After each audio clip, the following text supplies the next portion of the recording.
What's Oh, up? okay. I was looking for a picture of like an armed astromech droid, and I came across an AP-3 attack droid. It's from an abandoned toy line, and the model of the droid was made by kit bashing figures of the FX7 droid and a power droid.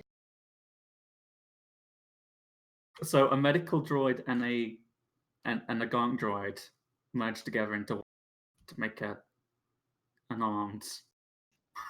Why? It was apparently it was like a toy line designed around a storyline that was abandoned, and they made toys for it for some reason. Okay then. Well, we are live. Hello, ladies and gentlemen, Zeke here. Sorry about the delay, my fault. And last week, Wednesday, was also my fault. Sorry, guys. I do hope you guys had a good Christmas and a Happy New Year's. Uh, we've got a little bit to catch up on because it was a month that these guys spent kind of off camera, whatnot. Let's see. Yeah, pretty much. I think right now, absolute right now, they're either going to the Skylark on the Skylark or going right up the ramp. I'll let you guys choose where you are in this station, but they are still on Rim's Hope. But before we get into this, gonna catch you up on what happened during the downtime. So, starting with Lance, working our way down to Overkill. Take it away with the recaps, please. Okie doke. Engineer's log. Yeah, yes, I know, sweetheart. I'll be right there. I just need a moment. Engineer's log. Additional entry. We managed to secure some additional parts for the Raven. It took some time to get everything installed, but we're in far better shape to fly the hyperplanes when the time comes. We're also finally ready to face down the pirates that have been harassing the people in this sector. Though, once again, I'm getting ahead of myself. It's been a while since I've had time to update this, so I'll do the best I can from memory. After we returned from Onderon, Sharon was seen by Dr. Pith. He confirmed that she's unharmed, or at least physically recovered from her injuries at the hands of the raiders. The exchange didn't harm her. It's still going to take time for her to heal completely. She's certainly been scarred by what happened. We all have. I'm also worried about Rose. She's so very self-sufficient normally. Now she needs help in ways that I'm quite certain she's not used to asking for, and perhaps not even aware that she should. We all certainly do what we can to help, but I'm afraid that her overconfidence and desire to handle things herself will only make things more difficult for her. While refitting and repairing the Raven, Desmond managed to square away accommodations at Rim's Haven, a small cluster of visitors' quarters aboard the station. Sharon asked for her own room, very likely so she could continue practicing in private. Vogel seems insistent on helping us, and even covered the rooms for the month that the Raven would be essentially uninhabitable. I'm thankful for his aid, but my introduction to the realities of life on the edge have taught me that just about everyone out here has some sort of angle. Anyway, we continue to track down some much-needed parts, including weapons to take down the pirate fighters. I'm still of the mindset that we'll need to draw a line in the sand, as it were. If we're going to attract any others to the cause of stopping them, we need to find common ground. The Bloody Huts are far too interested in this station and in Borgil to simply leave them be. Mr. Doge and Captain Darkstar seem destined to work together on that front as well. Apparently they have a rather storied past, and if they can work together as allies to the tune that they managed as enemies, the pirates or Mandalorians or mercenaries, whatever they are, don't stand a chance. Desmond was of the opinion that we need more information, a notion that I agree with. An acquaintance of Leo, a young Twilight girl, Nia, may be able to help us with that. As is, she rigged the station's power grid with surveillance subsystems to investigate suspected Mandalorians or mercenaries aboard the station. But asking one so young, however capable, to get involved is not something that sits well with me. Sharon and Nia on that front seem to have become fast friends. They've become inseparable over the past few weeks. It's good to see Sharon getting back some form of a normal life. She's curious about the nature of the orphans and their role in the station. I'd get them all out of here if I could. Bolger's intentions seem to be born of a desire to help, but there are probably far safer environments for them than a station beset by pirates. Mr. Doge informed me that the Mercy still has a long way to go for repairs, but there are some options. One of the ship dealers here has a couple of vessels of her class. We might have the option of getting the Mercy spaceworthy in short order, but even if payment were not an issue, honestly, we had little chance of having her ready in time for this encounter. I also worry about Sharon. She felt someone looking for her when we were in the market. She couldn't say who, but she instantly went rigid. She held onto my arm as if it was the last thing between her and the void. It fills me with anger and no small amount of fear, but these are things I am utterly unable to help her with. I can only encourage her to remember her exercises, to breathe and control her emotions. So far, that's helping. But I have to wonder if those looking for her will have her best interests at heart. I don't know if it was Rose or Mrez or someone else, and I certainly can't go asking since that would tip them off. I may not be able to help shield her from prying eyes, but if the time comes, I will be her shield and her sword. Captain Darkstar said that people here won't get involved, that they don't believe anyone will or even can help them with these pirates. We have to start somewhere. So we lead by example. We'll learn what we can of the mercenaries, their strategies and weaknesses. To that end, the maintenance crew have upgraded the Raven with weapons, armor, and shields that will aid us in engaging the pirates directly. Borgil has offered to cover the cost if we succeed, but Desmond has wisely ensured that there are enough credits to settle the bill if we fail. With luck, a successful standoff or two with the pirates will encourage others to stand up to them. It is risky, and people may certainly lose their lives, but it is necessary if we're to ensure the safety of the station and all of those aboard. End and encrypt log.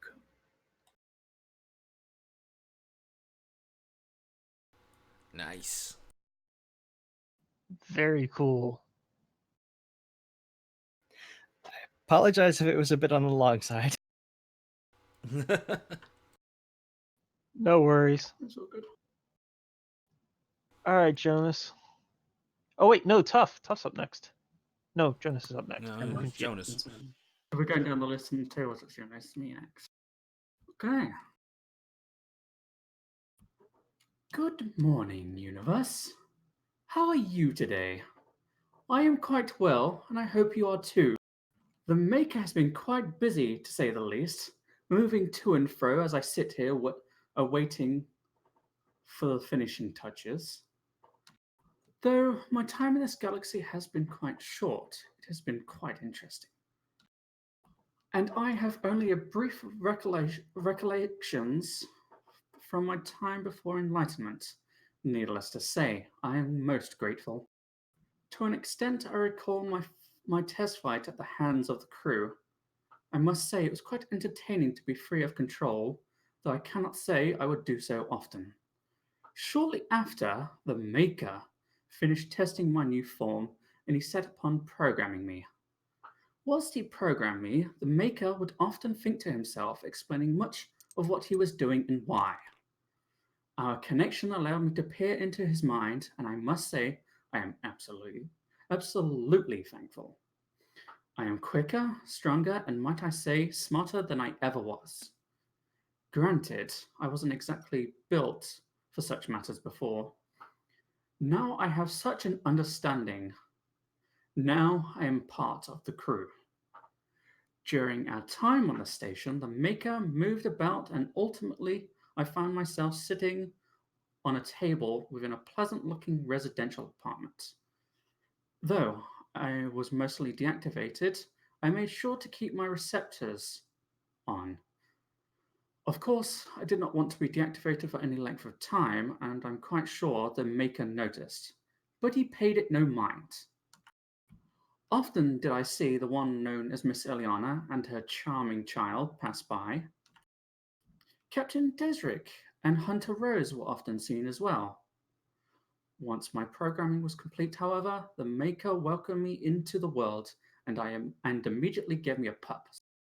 I was to help him and Miss Ileana with any repairs, construction, or programming duties, and I most joyously agreed. Our first project was an astromech. The maker had named him V4. Full name V4 NTE5. I'm not quite sure what to make of him so far. I'm sure he'll be perfectly pleasant, if a little flighty. Once V4 was finished, the maker instructed me to assist in fixing what I was instructed to keep off my records. I must say, I'm rather concerned if the maker is correct.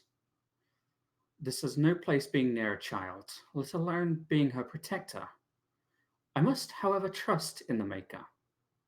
We have a lot to do today, and I can't sit here all day on a recharge cycle.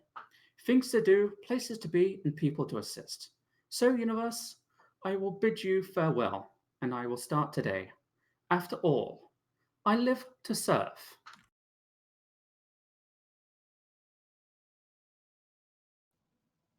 That was freaking cool. That's Oh, awesome. goodness. It was Yeah. Sir. At first, I was So like, that's brilliant. way too cheerful to be Leo. What's going on? I was like, fuck, that's not Leo. Imposter. Alrighty.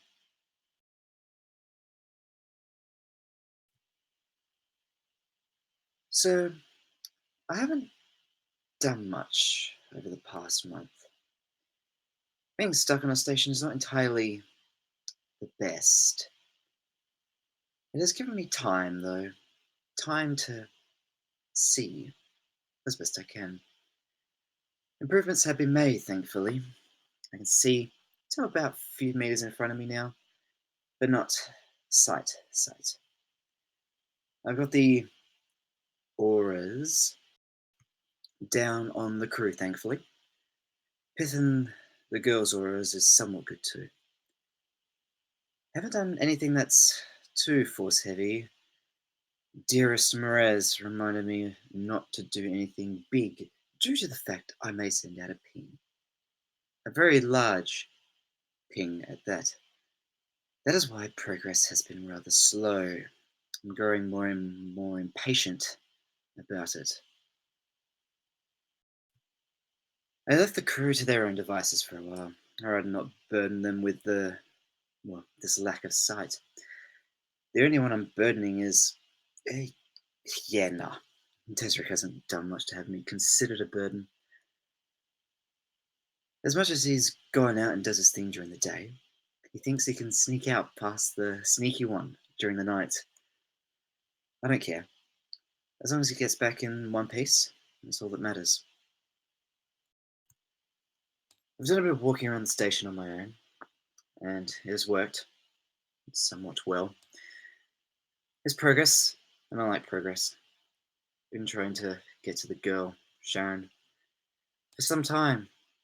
Sometimes I just can't find her for obvious reasons. Or she's with her mother. There's something off about the girl,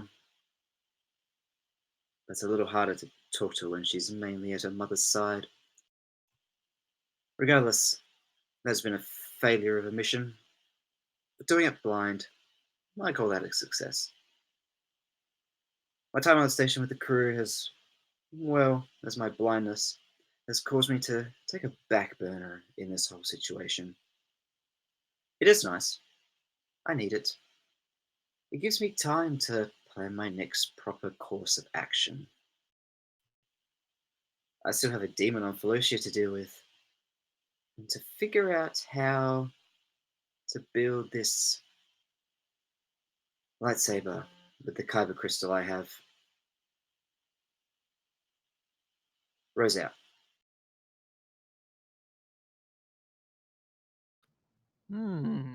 Interesting.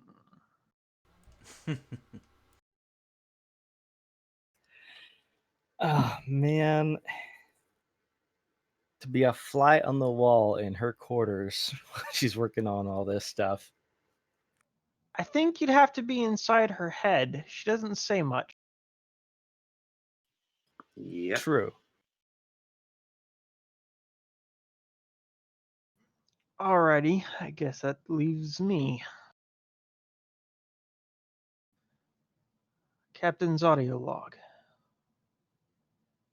They say time flies when you're having fun.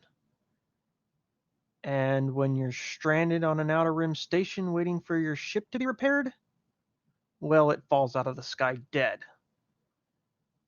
It's been a long 4 weeks waiting for the repairs on the Skylark to complete, and while I'm using the time as productively as I can, the worry, the fear, it gnaws at the back of my mind continuously. Where's the captain? Has the shade caught on? Where are my parents? Are they safe? I'm trying to keep busy to stave off the madness. I've made friends with a few of the merchants here on Rim's Hope. Like Warwick says, when in doubt, stick with what you know. There's some small comfort in talking trade and striking deals, but there's only so much I can do while I'm stuck here on station. And sooner or later, the credits will run out. As for living accommodations, Rose isn't as bad a roommate as one might expect.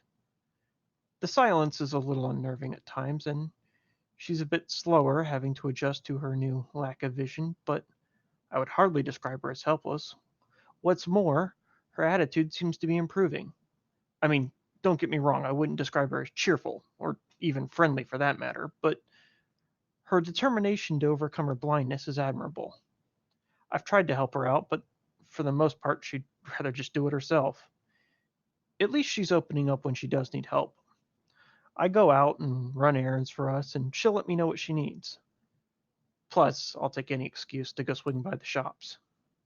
Best of all, she's so focused on recovering and training, she pays little mind when I slip out for a while. Speaking of, I haven't just been shopping while I'm at the market. I've tracked down that engineer who's designing the experimental hyperdrive Gregor wants. Turns out he's here on station. A Doug named Degwi Windonu. He owns a shop called Beyond the Core Customizations. Degwi is hoping to design a hyperdrive so fast and efficient it could beat the Pirate's interdiction net. It occurs to me that such a drive would be highly desirable to the rebellion, but it would also hurt Gregor's business. The consequences of stealing this hyperdrive may be more grim than I'd originally thought. But if we deal with the pirates, maybe it's a moot point. Then again, maybe it's not. I mean, the pirates would need an inside man. Gregor does appear to be profiting off the pirate attacks. I admit it's pretty thin. It could just be good marketing, or taking advantage of a bad situation. A little heartless, perhaps, but not necessarily sinister, right? Still, I think I'll have Leo do a bit of digging on Gregor and Degwi. Feels like I'm missing something, and I don't want any surprises. On the subject of surprises, it appears that, for now at least, Mears is done with our group. It's a relief, to be sure, but I always worried that we might suffer the same fate as Jade, if not by his hands, by the hands of his cult. For now, he appears to have moved on to the businessman, and all I have to say about that is better him than me. Yet, I can't shake this notion that perhaps it would have been a good idea to meet with this vengeance. Oh, one final topic for today's log, the pirates. What are we going to do about these pirates? I know Leo has been busy working on a new chassis for Sir and arming up. He even had me buy a pair of blasters for him.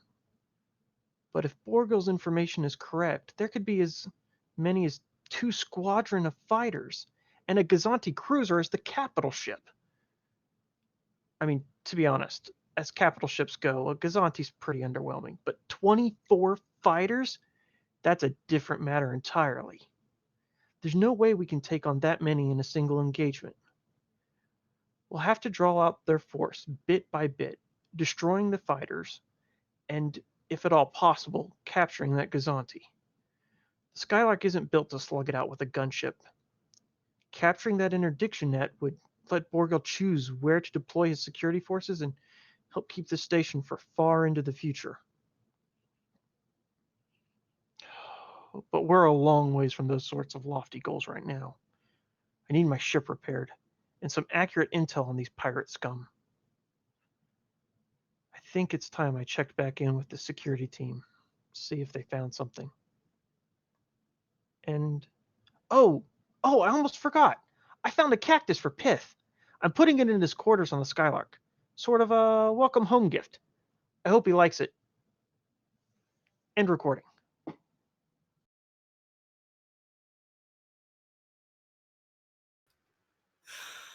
Okay, I Cactus. love that.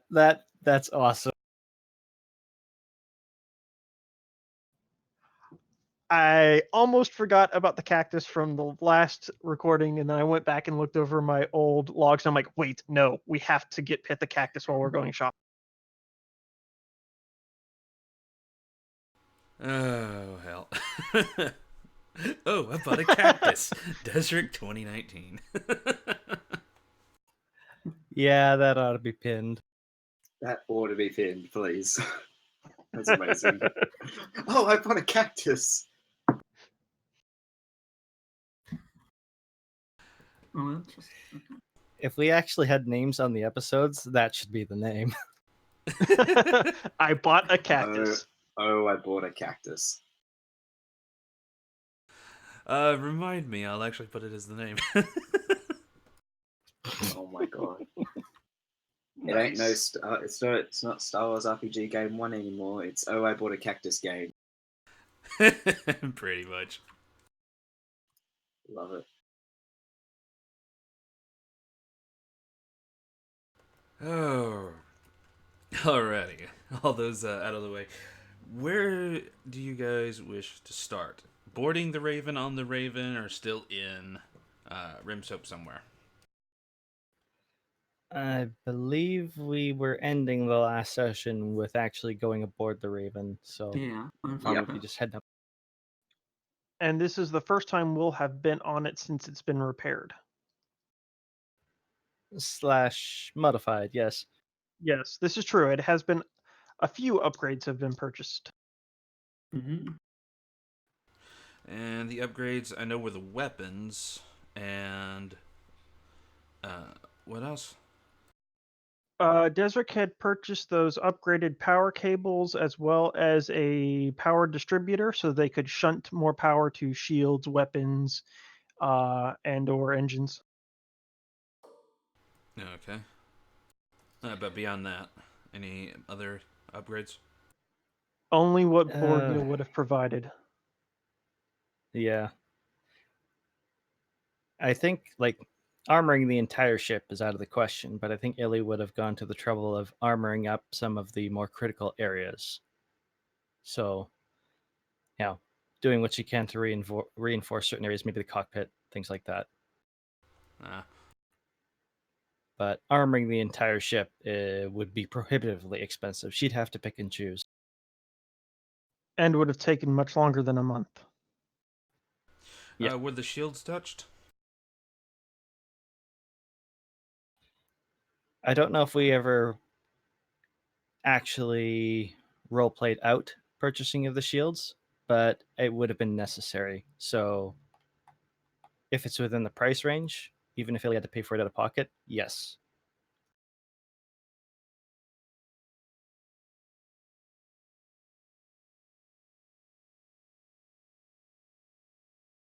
Though that being said, I'm not sure what the upgrades would be. So we should probably upgrade the Skylark system status after this, but we don't necessarily have to do that like during the session, but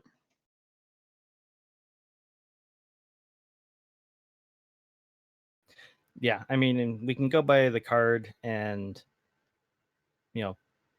the system isn't quite up and running by the time we get into a fight if it ends up being that way, and then we can tackle that off stream. Okay. Sounds good. All right. So you're boarding the Skylark and you're going around, checking out everything that's been done. First off, it's been cleaned up. Everything is in the place where you left it for some things. Because let's face it, everything was knocked around. It has had a thorough cleaning on the inside, so it's looking nice and shiny. What else did they do? I'm trying to remember. Oh yeah, all the wires have been put behind, bulkheads and whatnot. None are showing. As you check all the systems, they're running smooth, quickly, and efficiently. The engineering bay, you can tell some of the fixes that's done to the modifications that you've made to it. They are up and running. Everything is, almost new, but she's up and running.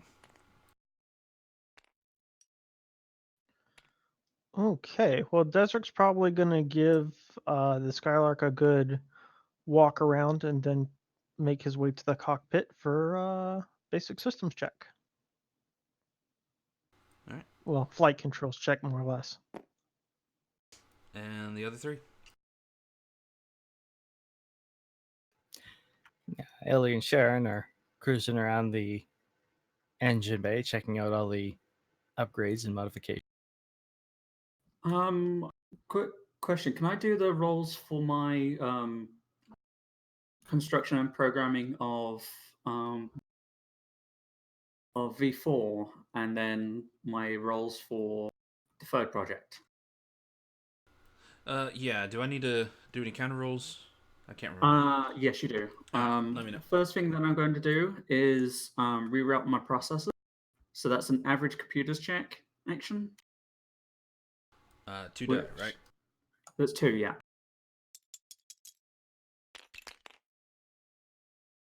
I think I do it. I'd say so. Yeah, you can't possibly counter that. Woo! No. Yeah. Okay. So what I'm gonna do for the construction efforts is reduce my agility from 1 and put it in intellect. So my intellect is 5. Well, I got a 1-2, so subtract that from what you got. Oh, all I need is a success. Everything else doesn't count. Oh, okay. Then for my construction efforts, let's see.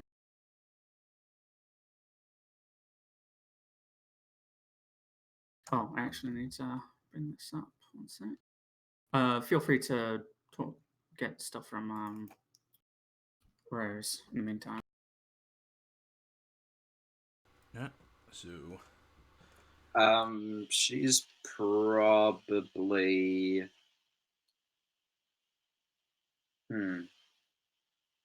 She's probably going to go to a usual nook and cranny of the ship and see if anything has changed.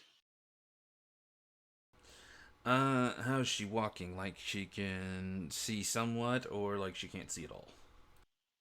I mean, she has some sort of an idea of what the ship looks like. So she's just probably got her hand, like everyone's gone to do their thing. She's probably got her hand on the wall and trying to like feel around, but she kind of knows the direction of the place. Yeah, no. I'm just saying, what is she displaying, basically? All right, so you're doing that along your way to the route. Even if you didn't have your sight, you could still make it there. You know the ship pretty well. The only problem you would have is if anything's on the floor. But you do have that cane of yours. Oh yeah, But I do. Yes. floor's clean. You make your way to your area, and I don't know how you had it, but everything is, kind of just set up like it was a cargo container, a cargo room, and if you had to actually bed in there, it's kind of set to the side. They assumed it might have been, thrown about, but it's still laid out there. It's been organized, so to speak. Okay, that's right. She kept the room tidy as best she can, so she's a bit Well, relieved, and she's gonna be relieved. okay. All right. So if Desric had walked through that space during his walk around, would he have noticed if the dents in the wall were still present? No dents, no scratches. Oh, sad Aw. times. I almost find myself disappointed by that. They fixed up That the does ship. not can't mean see you him, can so it go doesn't put matter. new ones there, Rose. I can't see him, so Well, unless she feels the wall, she can't see that the dents are gone. So. that's true. Nah, she only like felt maybe the front half of the cargo area and a bit relieved and left it as it is. Probably goes finds herself the lounge. So as I'm checking the flight controls, can I see if the astrogation charts have been updated since we've been in port for a month? The moment you connect to the station, yes, they update immediately. Very good. All right, and your pre-flight checks and all that, all the systems are looking good. Power is on an optimal flow, if not slightly better than optimal. It's moving around easily. Your weapon systems, you notice they're drawing more power than usual, but if you remember right, you did upgrade those. Oh, that reminds me. Now Desric's gonna go head to the turret canopies because the last time he had weapons, they were just X-wings guns slapped onto the top and bottom of the ship, and there was no pressurized turrets. Like it was all exposed to vacuum, so you couldn't go into the turrets. So he's gonna go check out the turrets. They are both open, and they are not. It's not going into vacuum. It's those whatever you would call those bubble Fully turrets. repaired. Yep. Yep. Sweet. And since you upgraded your weapons, let's add a +1 to weapon damage. Cool.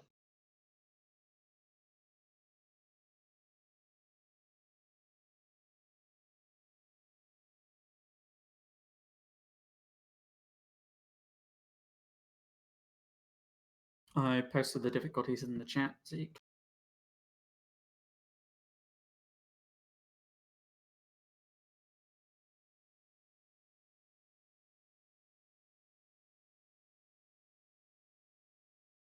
All right, I'll stop with the first one.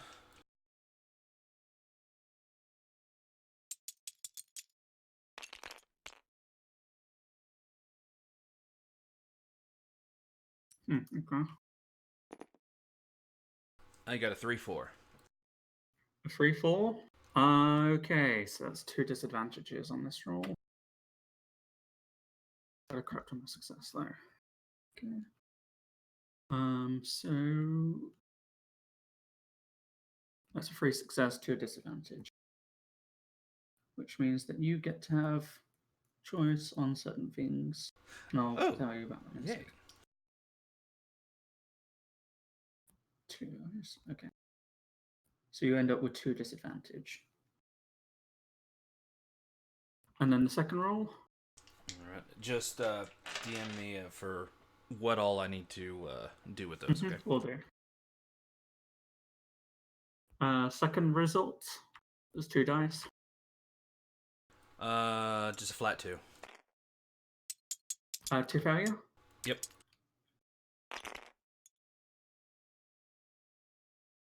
I'd say he overcame that. Yeah.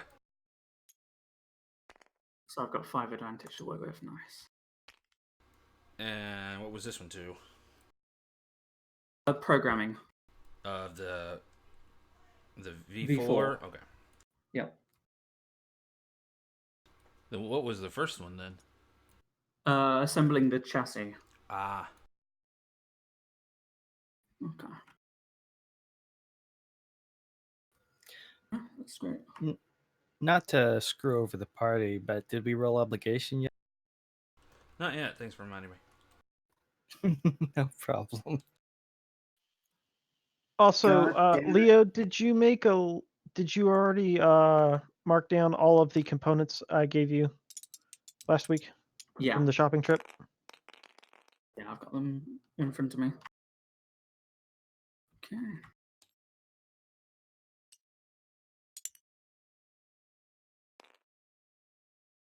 And All everyone's right. safe from obligation today.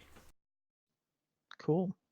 So after having toured the ship, Desric is going to return to the lounge and smack the comms console on the wall and ask everybody to have our first crew meeting now that we're back aboard the ship. I assume Pith is still working on the station. Yes. He's the only one not aboard. Well, and Mirez, and we all sleep a little better that he's not on board.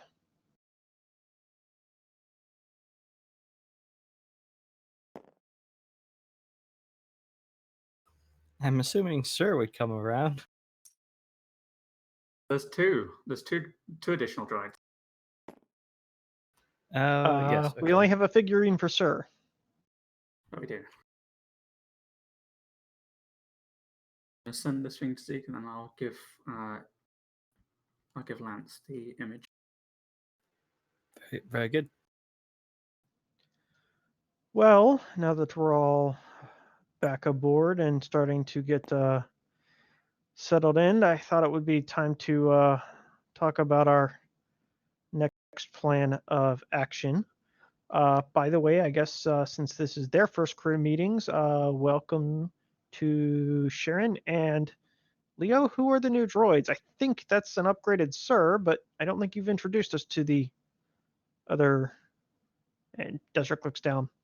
Astromech?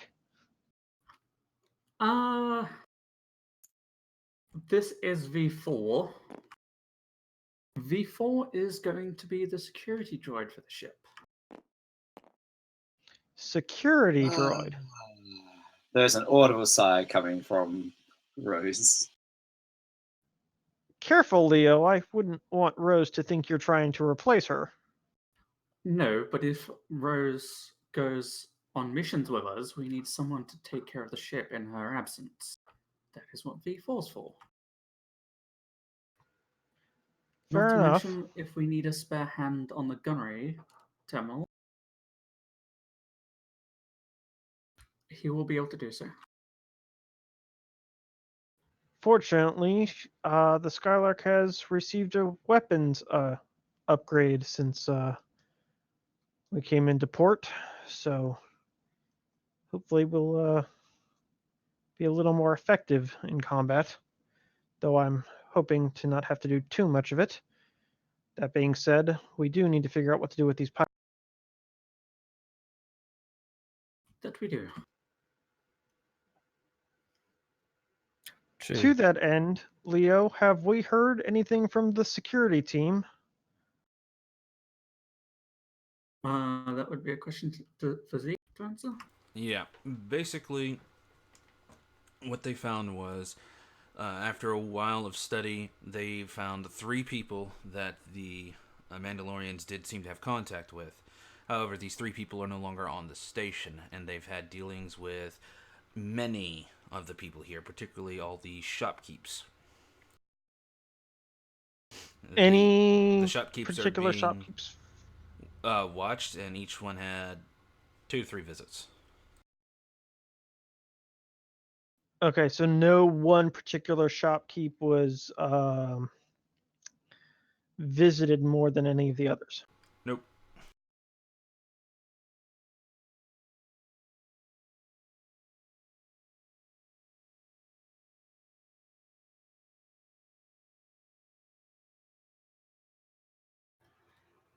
That doesn't give us much to go on as far as people aboard the station. Agreed. I've been doing a little digging while I can. I mean, it's mostly scuttlebutt and rumors. There's not a whole lot to go off of, but I might have some ideas for Leo to investigate a little further, but nothing I'd hang my hat on just yet.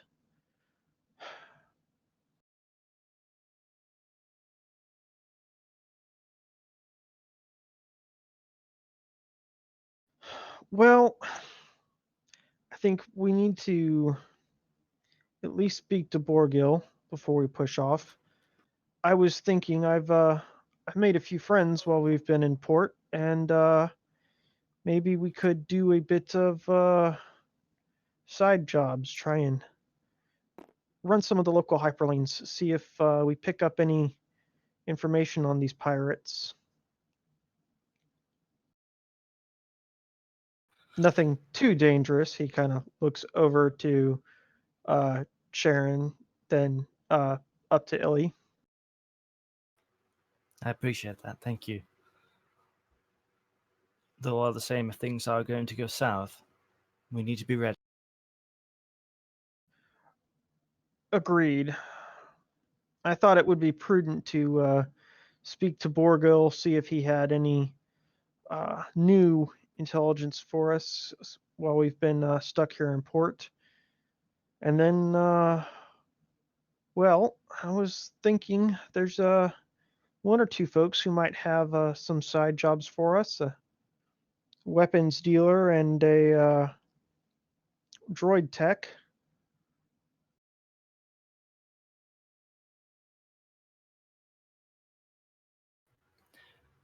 All right, that's certainly worth checking out.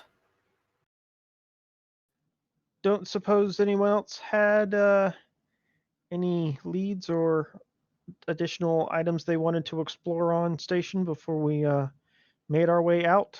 Desert kind of is opening the floor up for anybody else to speak up with their ideas. Not on station.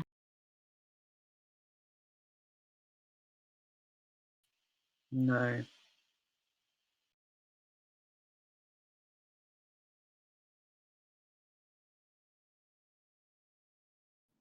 Illy, any thoughts from your perspective?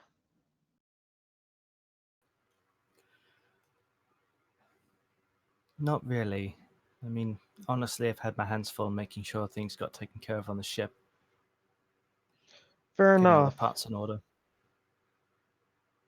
I Well, do think go ahead. I do think that if we're going to get people aboard, we do need more information. But we're honestly probably at the limit of what we're going to learn directly on the station. And we can only fly around for so long in this system before we're going to attract suspicion from them. Agreed. That's why I want the guise of honest work, a side job, so to speak, so we can recon while we're on it. Should be relatively safe, but I'll need to go speak to one of my contacts. All right. Having said that, if no one else has any other business, as soon as I have the job, we'll probably be taking off, we should get in touch with Pith, and if you have any supplies you need to restock before we leave, we should make a point to do so. Illy, if you have any spare parts you want to grab. Leo, any final bits for the droid, and I'll need to make sure we have enough food and medical supplies before we shove off. All right. I think for spare parts, we're fairly decent. Although, might not be a bad idea to have some stuff lying around the cargo bay. If we are boarded, a freighter shouldn't be empty. And that's what the side job is for. I'm hoping to take a haul to a local planet in this system, or at least a nearby system. All right. It's as good a place as any to start. All right. Well, that's all I have for now. If there's anything else, you guys can catch me on my comms, or Leo or Rose, if you wish to join me. I think I'm going to. Oh crud, where are the names? I think I'll go pay a visit first.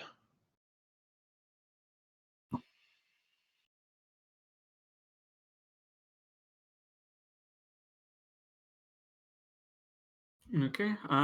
You wanted me to look into these people, correct? So Desric will. Yes, but I don't want to have that conversation in front of everyone. I don't know how to Okay. RP that. I has the group kind of disbanded, or are we all just kind of sitting around waiting? I'm waiting. Rose is going to go with you. Okay. Yeah. Leo, are you coming with, or are you staying aboard to work with the droids a little more?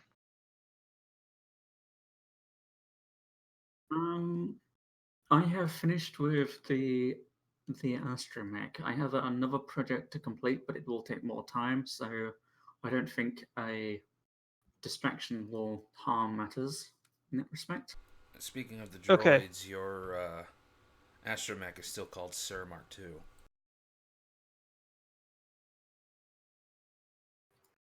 Oh, yeah.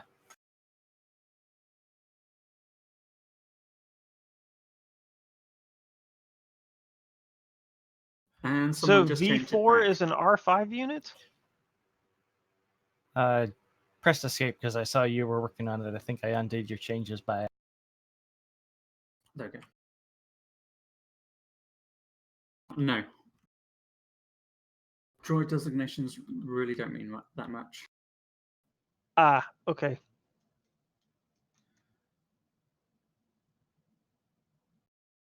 All right, very well. So Desric will type two names into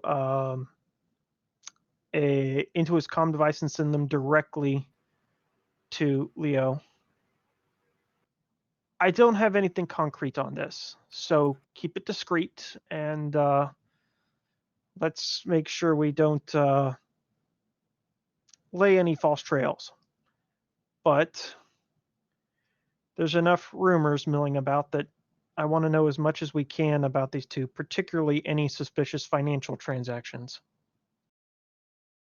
Of course. And those are just the two names I DM'd you earlier.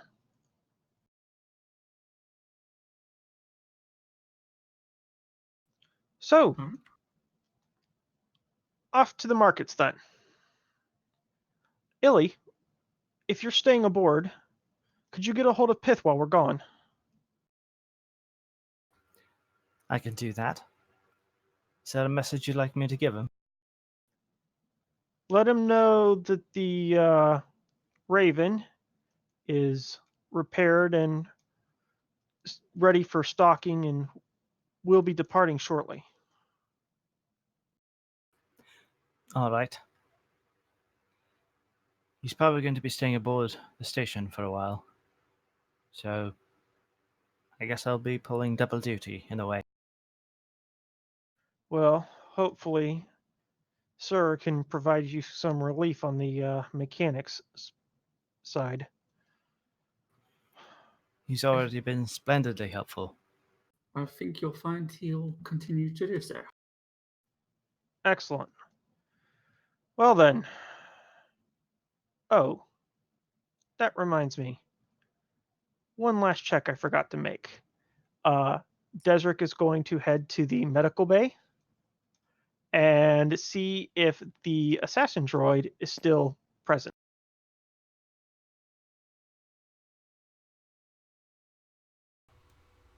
It has been moved back here, yeah. Is it still wearing doctor's robes? I doubt it, because it's being actively worked on.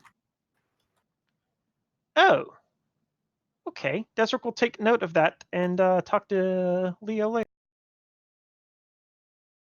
Yeah. At this point, if what Zeke told me is accurate, it looks fully repaired. Is it turned on? No, Okay. but all of the damage is gone, And the rust. and the rust. So it's all shiny and new. Basically, yeah. At least from the outside. Oh boy. I imagine somewhere located on it is property of Sabare. Whatever follows that usually. And the restraining bolt. Yeah. Good. Yeah, great. Okay, we're gonna just pass over the reactivation of the assassin droid for the moment. Alrighty, Rose, Leo, whenever you're ready. Of course. Whenever you're ready. Leo looks over at Sir and points to Elliot and goes, assist her with whatever duties she asks. So probably gives a series of beeps and then floats over to.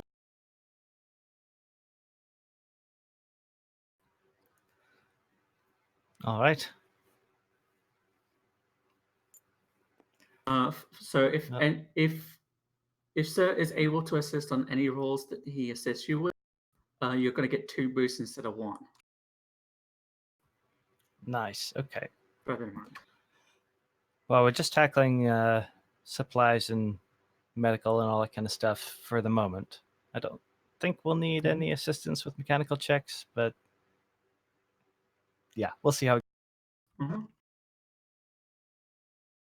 And then he looks over at V4 and he goes,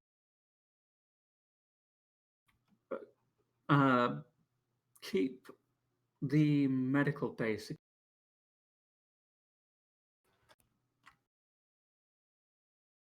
And then V4 probably heads on. Yep, with his brand new transparency layer. I was about to say that was a neat trick. What happened? The original image for the new astromech droid did not have a transparency layer, so I corrected that. Transparency layer. So I see. yeah.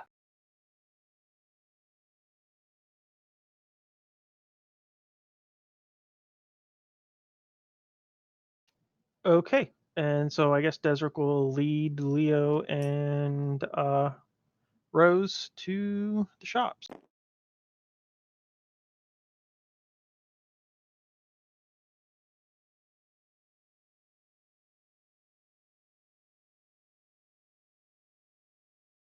All right, so you're heading to correct? Yep, weapons dealer. Okay. As you head up in that direction, he's kind of like off the way from most of the other shops, but he's closer to like an area that leads to all the hangars. It's quite the good area for him because those come on or leave can always purchase some defense. As per usual, his shop around heavy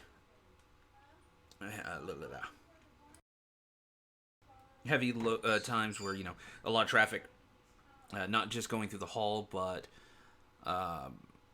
new ships landing and leaving. This is the busy time, so his shop is almost always crowded. But as soon as you kind of get up to him and it looks like you're coming to him, he actually notices and he gives a wave as he starts getting some of his other employees to assist with the customers. And once he's done with his current customer, he makes his way over.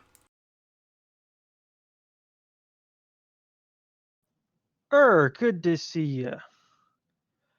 Any news on the shipment I requested? Oh, crap, I completely forgot what shipment you were asking him. He's looking for a weapons mod for Leo and possibly one for Desert as well. But Desert's looking to get a couple of paired weapon attachments or mods. Yes, I found some. Excellent. Luckily, one of the traders came through, and he had multiple of those, as well as a few other things. I'm almost fully stocked in those, actually. Good to hear. Glad business is picking up for you. So, you say you're almost fully stocked. If I were in the market for, say, 4 of them? Yes. That'll do.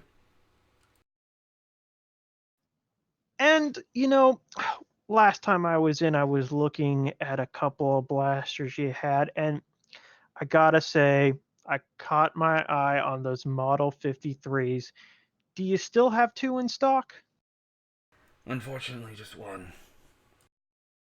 Ah, unfortunate. But I think I'll still take the one if you still have it. Yes. Are these on tab, or are you gonna go ahead and pay them? Oh, of course, you know me, I always pay on time. We'll pay today. One more question for you. I'm not here just to purchase. My ship's finally repaired. I'm looking to do something about the local pirate problem, but I need a couple small jobs in the meantime. You looking to do any trading in these parts? Off-station trading? Of course. Let me think. How far are you willing to go? Just a few systems over, or...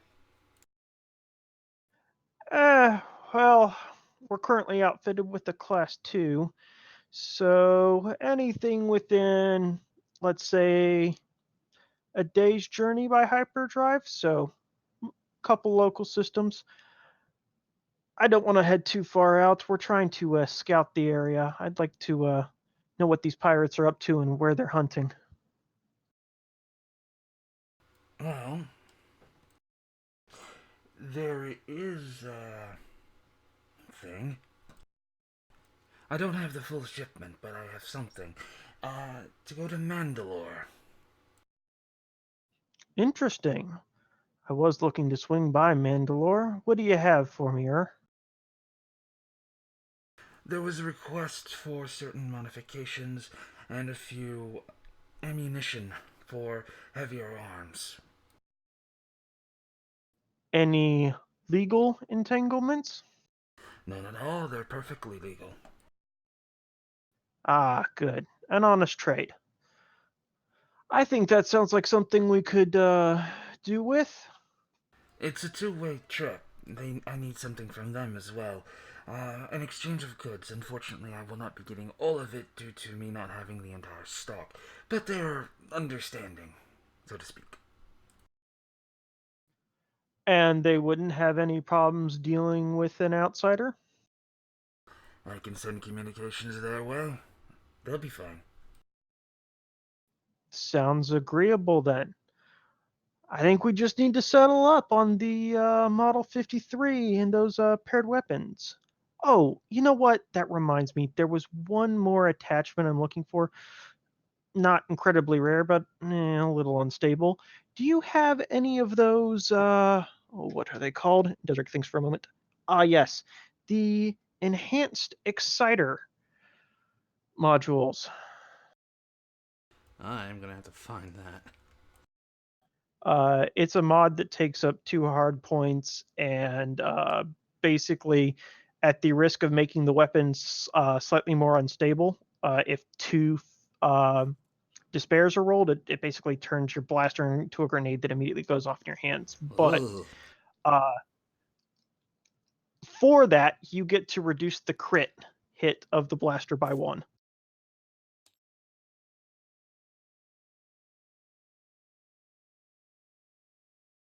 Not illegal, but pretty dangerous. Yeah. What was it called? It is the enhanced exciter. Xciter. I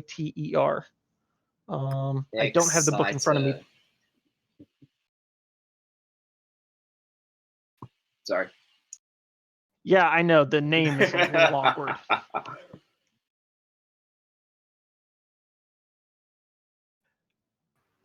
And we can DM the rolls if you need to do the math, Zeke. I'm just trying to figure it out, find it here so I can,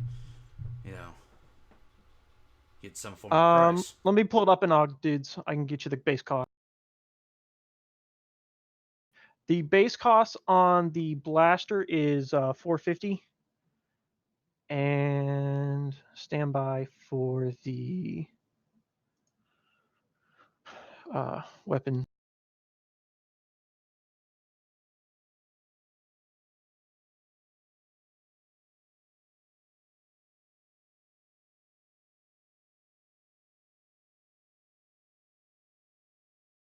Okay, paired weapon attachments are 300 per. Desert cast for 4 of those.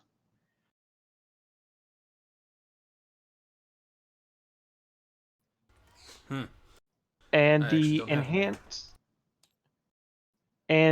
enhanced exciter, that one's a bit more expensive. That's 1,500 credits.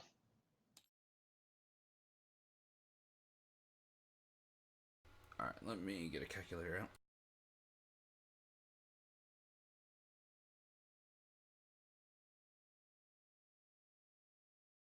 So 1,500 credits, and what was the other one? 300 per for the paired weapons. Desert cast for 4 of those, so that's 1,200. And then the blaster is 450. All right, so base at cost price is 2,700. So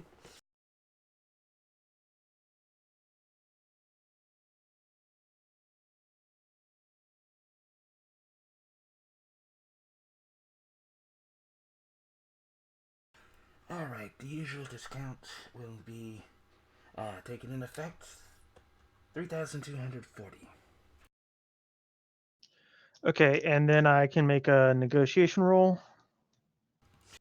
yeah, but remember, he just gave you a discount. Okay, does that discount include my master merchant? This is like a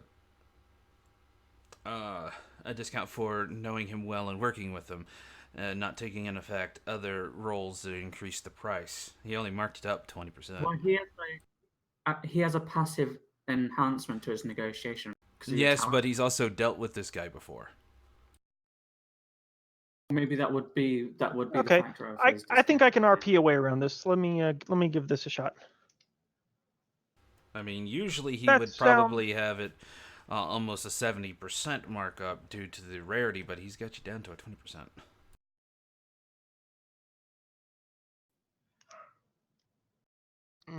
Okay. Well, let me try and RP this, and then if it doesn't work, it doesn't work. Well, that sounds pretty good, but I mean, I'm doing a job for you at no cost. I Could you knock off a little more for me? Well, I do intend to pay you for that job. Well, now, see, you hadn't stated that. What are we talking payment? What, did you expect me to send you off with no reward for doing this for me? Come on, Desric. Or Desmond. Sorry. No, no worries. Um, no, no, of course, sir. I didn't mean to imply that you wouldn't compensate me, but I offered, so I assumed that it was pro bono. What did you have in mind? I'd say 30% of the overall transaction fee. Hmm. 30 is a little low for a pirate infested area, but tell you what, knock off another 10% on the weapon parts and I'll take it.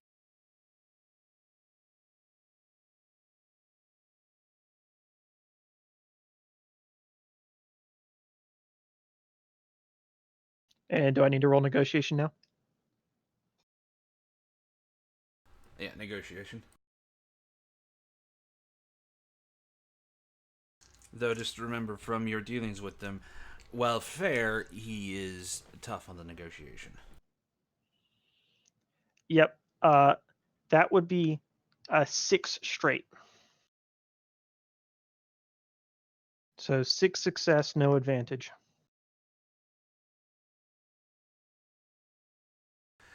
One failure, but 5 threat.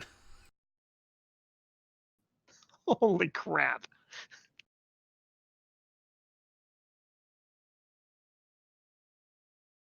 So give me a second here.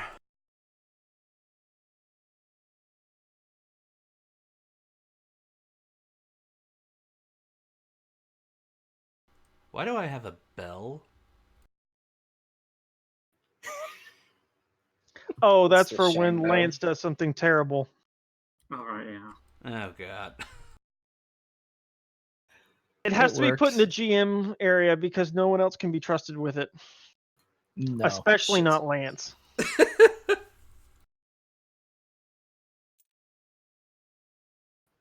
I may have rung the bell a time or Oh, two. whilst Zig's doing that, Lance, Yes. the fusion cutter. Is it the fusion cutter that we got? It is. Is that can that go on to Sir? It. I think we were gonna do that. Let me just find it. Yeah, I just want to make sure. Because I'm trying to figure out where all the gear is. That's all. Overkill, if you would find that blaster in that stack, please. Sure.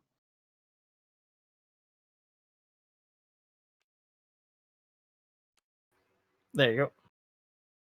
I'm trying to think of what those threat can do. I don't want to make it too harsh.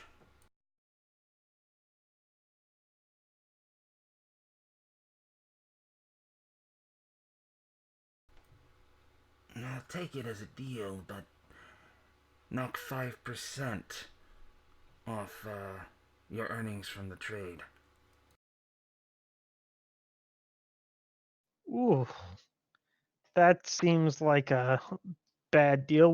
What's the value of the stuff we're hauling? 80,000. Yeah, 10% of 3 grand is 300 credits. 5% of 8 grand is 400. I'm taking a bath on that.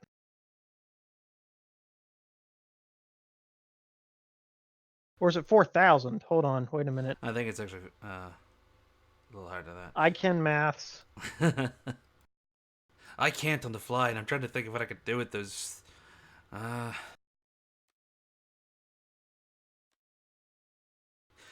Yeah, that's 4,000. Yeah. No, yeah, So I no, he can would not. maths. He So would. He would not say that.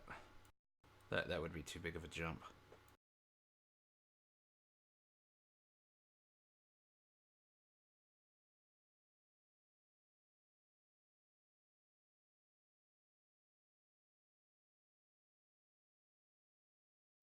Shit. Yeah, that's a lot of disadvantage. I just don't know exactly what to do with it. Yes, I know.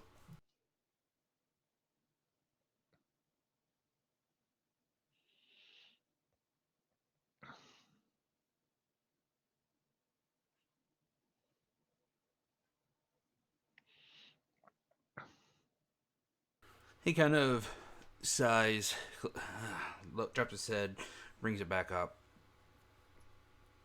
Call it a deal, but it'll be a while before I can ever get another run for you or anything like that. I'll be focusing more on my own ends, if you understand. Sure. Always a pleasure doing business with you, Er. And Desric will hold out his hand and pull out his purse. Coin pouch, whatever. He shakes your hand, and the credits are exchanged.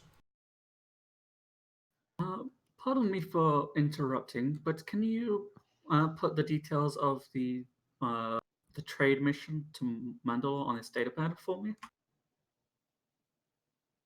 He looks at you, then back at Desric. Yeah, this droid is with you, correct? Oh, where are my manners? I apologize, Er. Yes, this is Leo. Leo's my mechanic. Works aboard the Raven with me. Well, I guess technically not my mechanic, my employer's mechanic. And the silent young lady behind me is our muscle. Ensures security and that our wares make it to their destination safely. Indeed, I wish to make sure that we have the precise locations for the drop-offs. Well, Desric's definition or description of Rose being the muscle and the fact that she's blind, he is cocking his head. Does he know? Oh, no. Does he know what? Yeah, they wouldn't necessarily know that she's blind. She's Do they wearing actually rags know? across her Why? eyes. Maybe I'm just crazy. Well, I Oh, I mean, didn't know you were still wearing rags. I thought you had like a face mask or goggles or something. No, Well, it's yeah. I have not gone to do that yet, Right. which I need to mention soon. So point of interest is the blaster actually isn't in this pack. The Model 44 is and the Model 80 is, but the Model 53 is not. yeah, they don't have all of them. I can get that fixed. Okay. Cool, thank you. I am trying to do maths.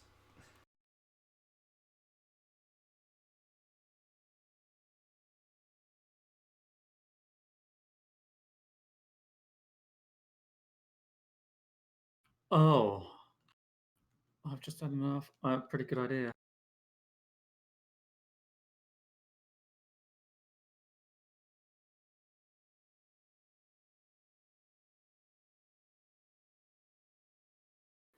It's the Murson Model 53, correct?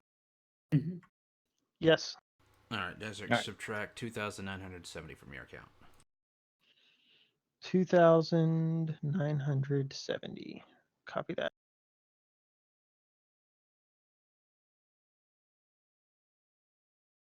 Alright, so a lot of thinking and whatnot. Okay, he transfers the information to the datapad, but has yet to say anything.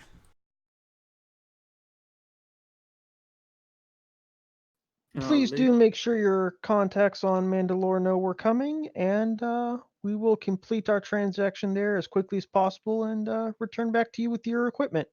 What should I be expecting to pick up? More common weapons and whatnot that you can find out here in the outer world, or out of him. Particularly in the Anything I level need of to mods. Very good. Anything I need to check for explicitly? No chance of any funny business with your dealer on Mandalore, yes? He has yet to do anything funny. Very good. What about expectancy in time restraint? What do you mean expectancy and time restraint? As He- in, how much leeway do we have in terms of time on Mandalore? He's asking when do you want us back, of course. Leo will send a private comm to Desric on his wrist combat thingamajig that he has. And it'll Okay. say that Miss Ileana has business on Mandalore. And we should try and barter for more time on. Of course. Desric will glance down and then return to his conversation with her. I mean, certainly I don't want to hurt your business any, but I would like to do a little bit of scouting, so if you've got a day or two of flexibility. I've been waiting on these parts for some time, and they have as well. I suppose if you get it down there fast enough, I could use the parts within 3 days. I think 3 days is a fair margin. How long is it going to take to get to Mandalore, Des? Fair point. Leo, you make the calculations. With our newly repaired ship, how long are we looking in hyperspace? Our hyperdrive class is a class 2. Yes. Okay, so as a rough estimate, I would assume that it would take double the amount of time as a class 1. We are there, and Mandalore is down this route. Would I know? You would guess based on the efficiency of other things. Mhm. It wouldn't take that long. That's maybe like an 8-hour jump at most. So we've got 16 hours flight time. We could definitely do it. Desric. Very Good amount good. of time. That sounds agreeable to me then. I have the stats also put into the picture. Cool.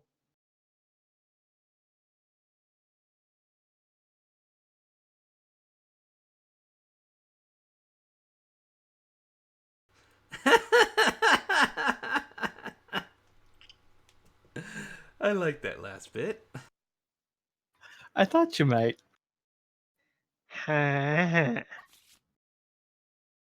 Oh, I see. don't remember it looking like that, but that's okay. I was about to say, yeah, that looks like what the stormtrooper was shooting off on his speeder bike in Return of the Jedi.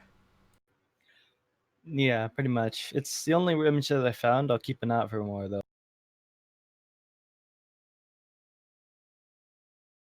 It's like an Uzi.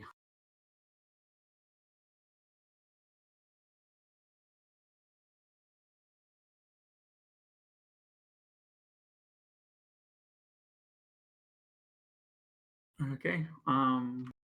If there's nothing else, Desmond, we have business. Of course, Leo. If you would excuse us, sorry. I'm going to stay back. Stay back in the shop. Yeah, I'm just going to let them do their bit. Desric will raise an eyebrow to Rose, but leave her be. All right. Go forward and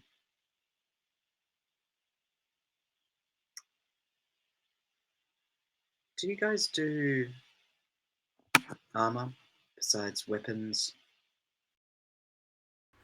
Yes, we have armor.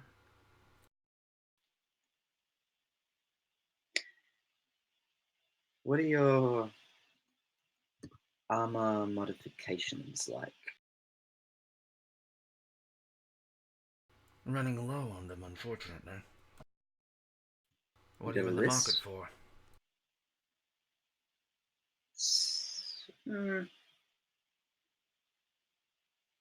Starting to give me a bit more oomph to my sword. Strength enhancing system, maybe an optical camouflage system. I know they're pricey, but it's worth asking. We have no optical camouflage. Those are very rare to find. But your strength enhancing? I would need to know the rarity on that one. Fuck. Don't really have a rarity. I can pull one up. Actually, no. You're looking for a melee weapon mod? No, armor attachments. Oh, armor. 194 of the Edge of the Empire system. Strength enhancing system.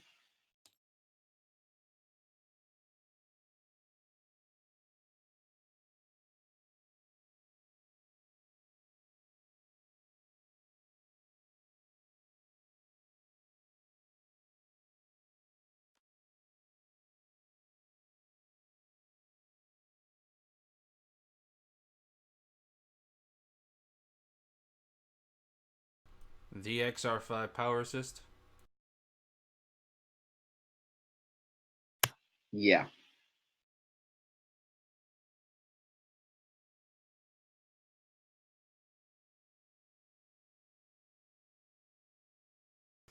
Alright, so it's a rarity of 4 and requires 2 hard points. Oh wow, that is pricey. Yep. Alright, 1 second.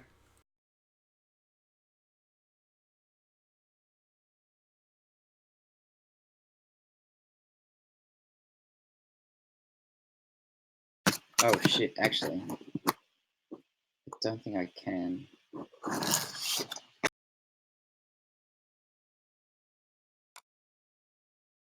Yeah, no, I'm gonna have to forego that. Why is that? What's up? Because the armored clothing that I do have is only 1 hard point rather than the 2 I need. So you'd have to buy new armor to even use it. So I had to get new armor, yeah.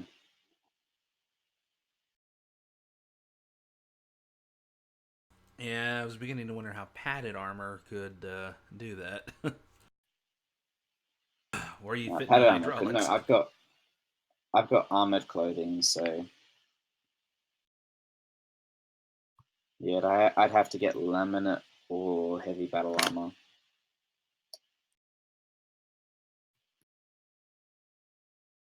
Never mind, I did not read that correctly.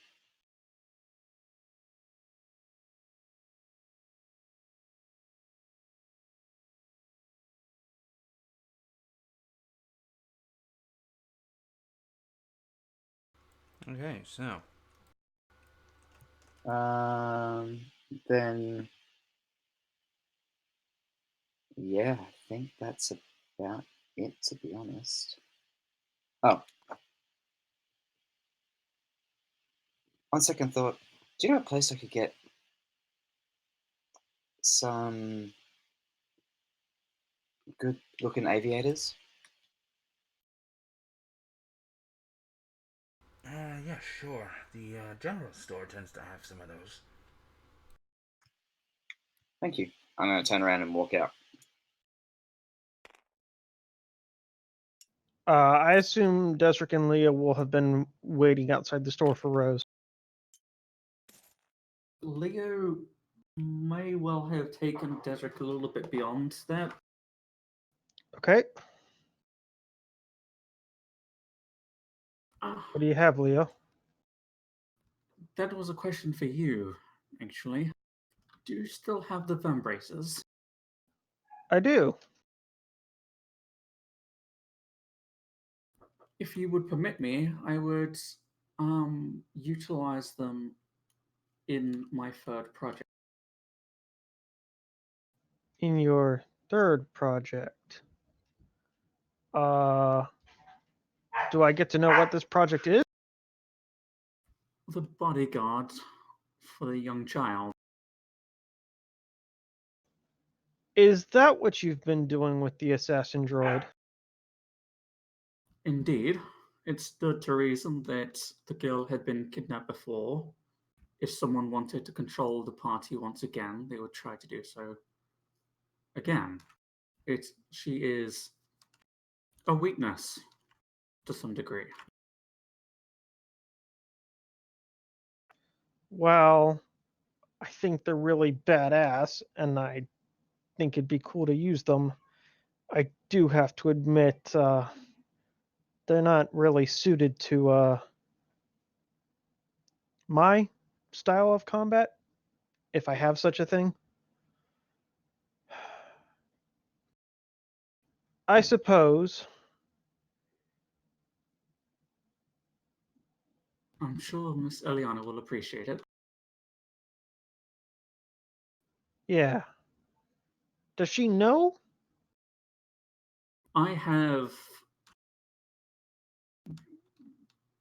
forwarded her certain protocols in the case of my distraction. Yes, but that's a little bit different. I mean, giving her power of attorney is a little bit different than, I don't know, rebuilding an assassin droid to protect her daughter? Indeed, however, she was the one that gave me the idea in the first place. I'm just saying it'd probably be a good idea to talk to her, Leo. Of course, I intended to do so, but more when I was actually able to confidently say that I could get it up and I'm still in the process of programming and booting it up and making sure that it's functioning in working order. Yes, speaking of which, let's make sure it's functioning correctly before we start arming it. In more ways than one, yes. Exactly. All right, you can have them when we get back to the ship. For now, there's one more stop I'd like to make. Of course. See if we can't make a little profit on this trip. Well, In- actually, we probably need to make a couple stops. Even if Pith isn't coming aboard, we should stock up on medical supplies. Of course, not to mention you need to get his plans for the coming times. On top of that, at the trip to Mandalore, whilst I have already mentioned one course of progress regarding Mandalore itself, given that Miss Ileana has her husband was last spotted on that planet. Mandalore is a civilized world, and as such, the availability of certain things will be more prevalent there. This is true, though it also likely means the Empire is likely to have more presence there. Entirely possible. I guess I'll need to travel as Desmond for a while longer. Not much is true. Too bad we never got that transponder for the ship. Yes, though YTs are a dime a dozen. As such, we will be able to find one at some point. True enough. All right. Have we spotted Rose coming out of the store yet? It depends if she's just walking out or stealthy walking out. Yeah, no, she's just walking out. She's not being, yeah. She walks out District and will it's like, give a quick whistle, and he went to wave and then realized that was a dumb idea. But quick whistle and called out to Rose, "Hey, Rose, we're over here." As he she does walks so, over and stays very and silently walks over. If she could squint her eyes at Desric, she would. well, I mean, She still has eyelids, right? Yeah, she does. But they're She's covered squinting, behind but rags. Deseret can't see it. Yeah. Okay. Yeah. Though as she's walking over, Leo will look over at Desiree and go, although I understand it is quite unlucky to rename a ship, especially whilst it's still running, I would suggest that you consider different names for the ship. If and when we do, get a new transponder. What, you don't like the Raven?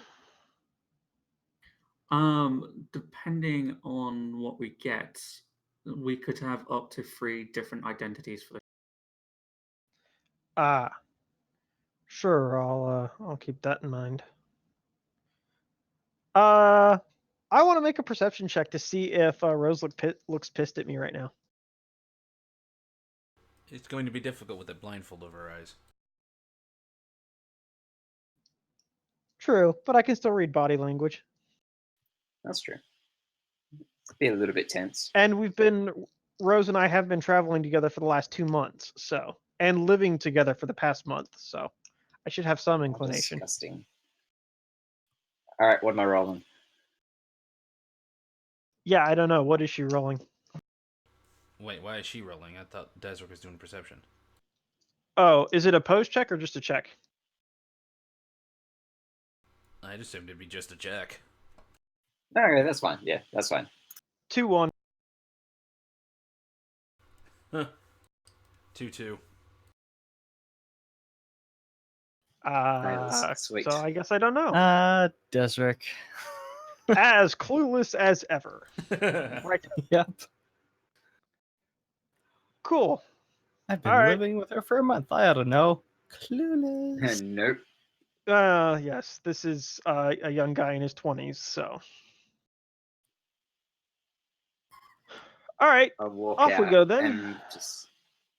We need to make a quick stop at the nearest general store. The rags are not the best for my eyes.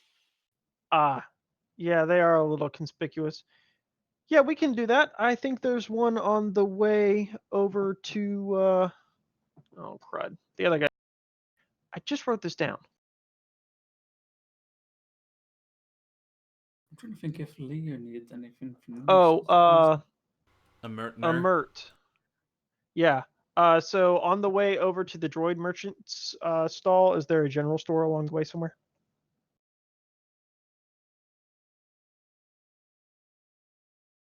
I mean, I assume at this point Desric knows where all the shops are. Yeah, just responding to chat.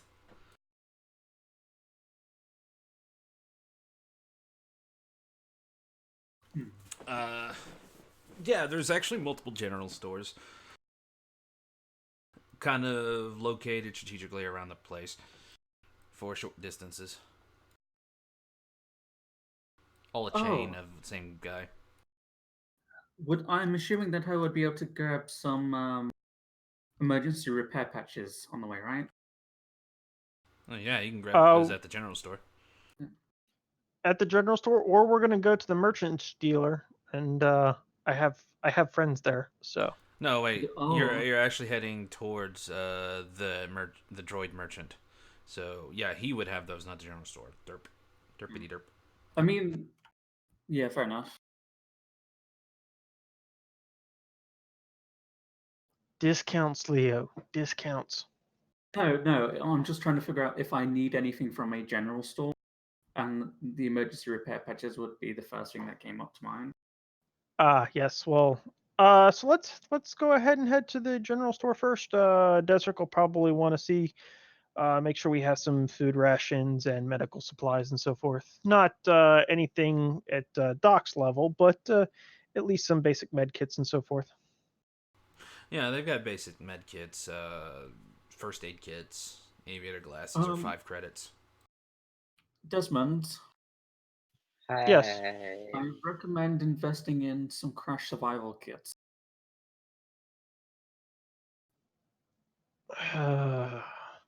As awe-inspiring as I find that advice, I must admit it's probably prudent. So that's what, like an emergency survival kit or something? There's like an emergency crash survival kit thing in the items. It's actually really useful. How much for some good sturdy aviators?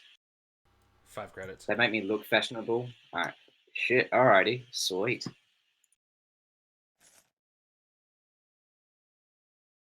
Desert picks up a pair, tries them on, thinks better of it, takes them back off. Now Leo, Rose looks Leo fashionable. looks at him and he goes, "You don't have enough facial hair, Desiree, for that." Thanks, Leo. You did.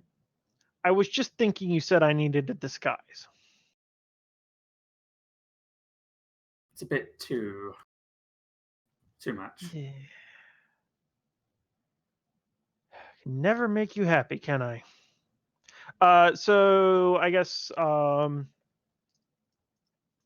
yeah, we'll just put whatever. I think we want at least a med kit for each crew member, plus Sharon. So that's at least 4 med kits, and you know what? For just to have an extra, let's say 5 med kits and 5 emergency crash kits. How many med kits? 5 of each.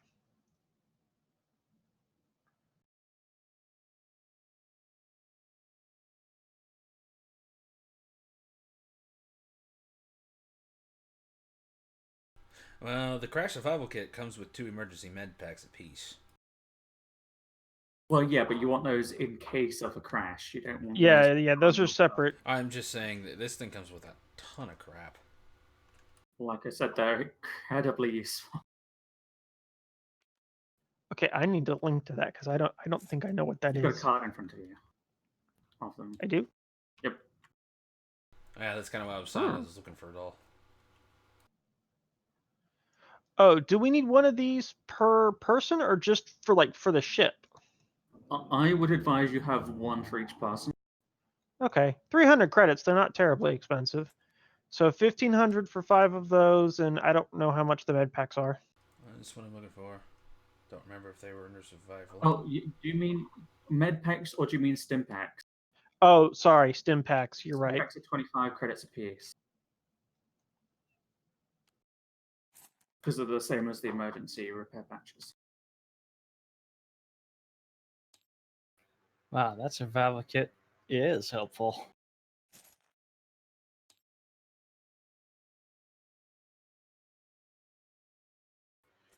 I'm willing to bet pound for pound all the things that are in there add up to more than 5 encumbrance, so that's awesome. But yeah, I mean it's specifically designed to be, carried by crash victims, so it can't be very heavy. Yeah.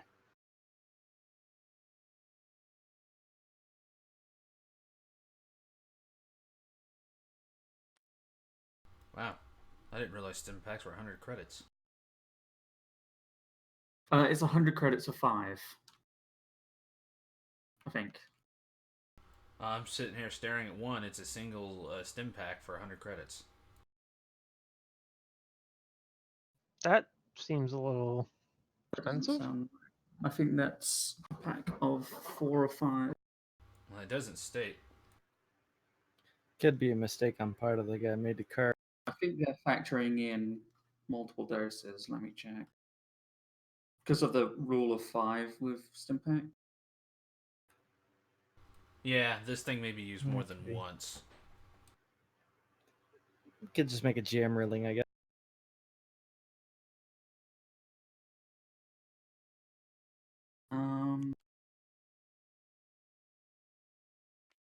Yeah, Stimpaks are 25 credits apiece, rarity 1 in 182 of the core.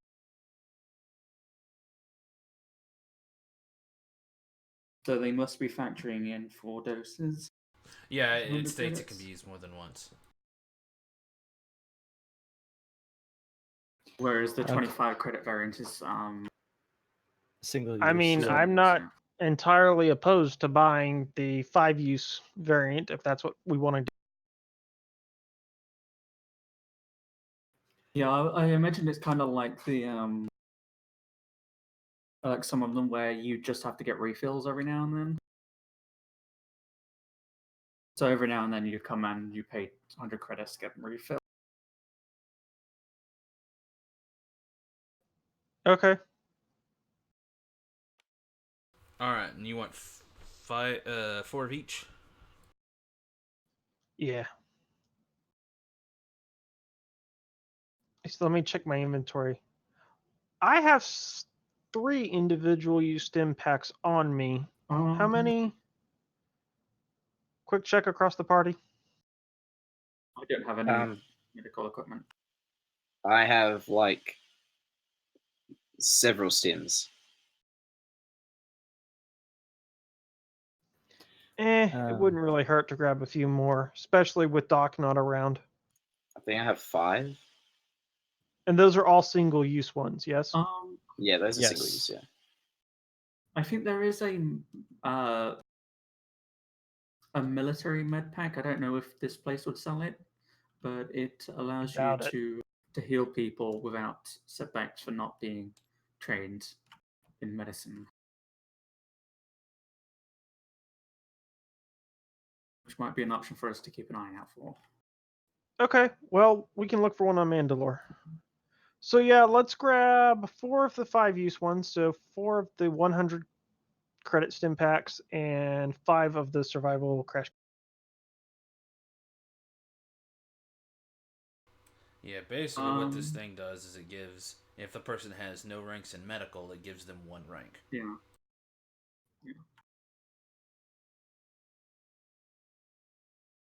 But base at cost is 1,600.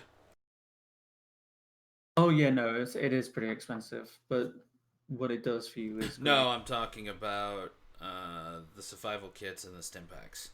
4 of each. Leo will hand over the credits for his crash survival.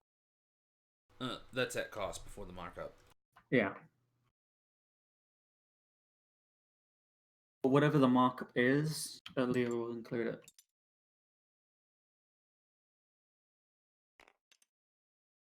$2,400 before Okay, negotiations. so Desric would like to negotiate. Is this a trader I know? You've talked to a lot of the traders, but this one you don't. You know the guy. He knows Only you, in passing. but it's nothing like the others. All right, so then just a little bit of friendly banter and to try to talk him down. So I guess I'll go ahead and make the roll. I don't have anything specifically to RP for this guy.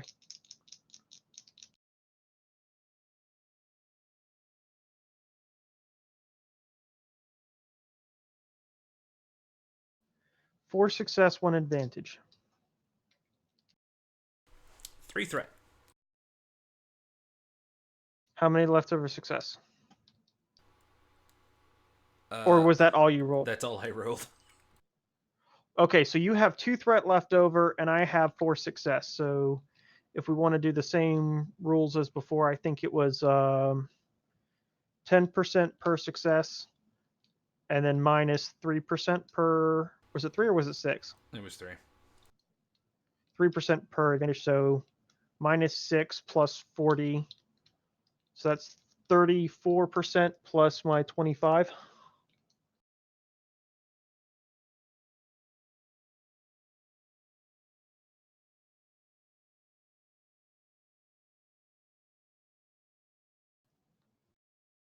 So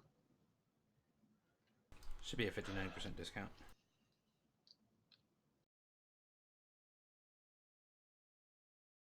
yep. So 59% of the markup.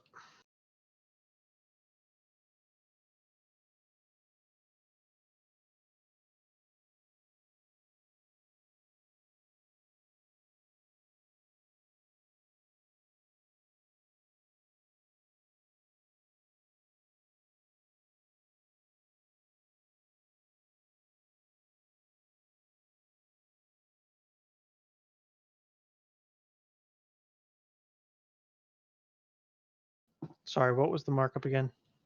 Markup was 800. credits. Okay, so do we take the 59% off the 800 or off the full price? That is a good question. If you take it off the full price, you actually get it for less than at cost. Less than base cost. I'll pay for the markup cost. Well, so we're trying to work out how does my discount work in negotiation? Right now I'm doing multiple calculations here, so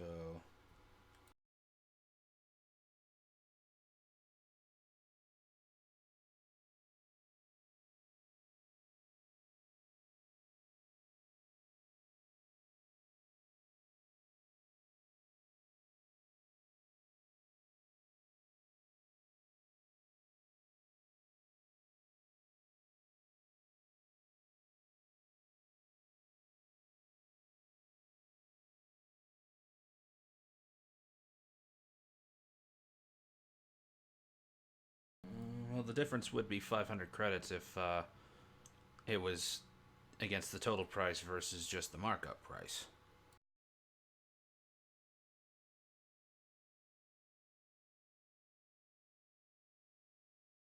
Nah, to hell with it. 1416. Okay, so Desert will hand over the credits. I guess I'll figure out another system later because I don't even see anyone selling something for less than what they paid for it. Yeah, we can talk that offline.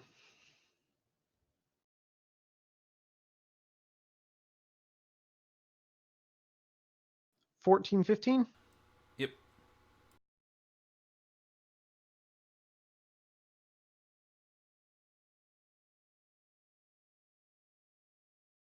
We were supposed to do all the shopping offline. Sorry. Well, turns out we had more shopping to do.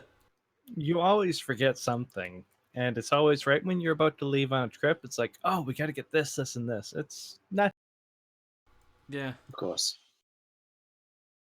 Okay, we done here? I want to try to make it to the droid merchant to see if we can pick up another side job while we're on our way to Maine. All right, everything's done here. So Leo thanks them for their time, or not Leo, sorry, Desert thanks them for their time. And how heavy are these things? Like, are we going to be able to carry all this crap?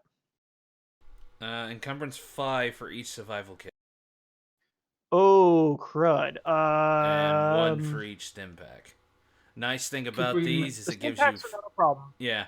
The Yeah. interesting thing about the stim packs is that's 5 uses for 1 encumbrance instead of 5 uses for 5 encumbrance, like you would with the individuals. Can we pay like 50 credits to get them delivered Oh yeah. to the ship? Then Leo Done. will Do it. hand over 50 credits to get them sent directly to the ship. Easy.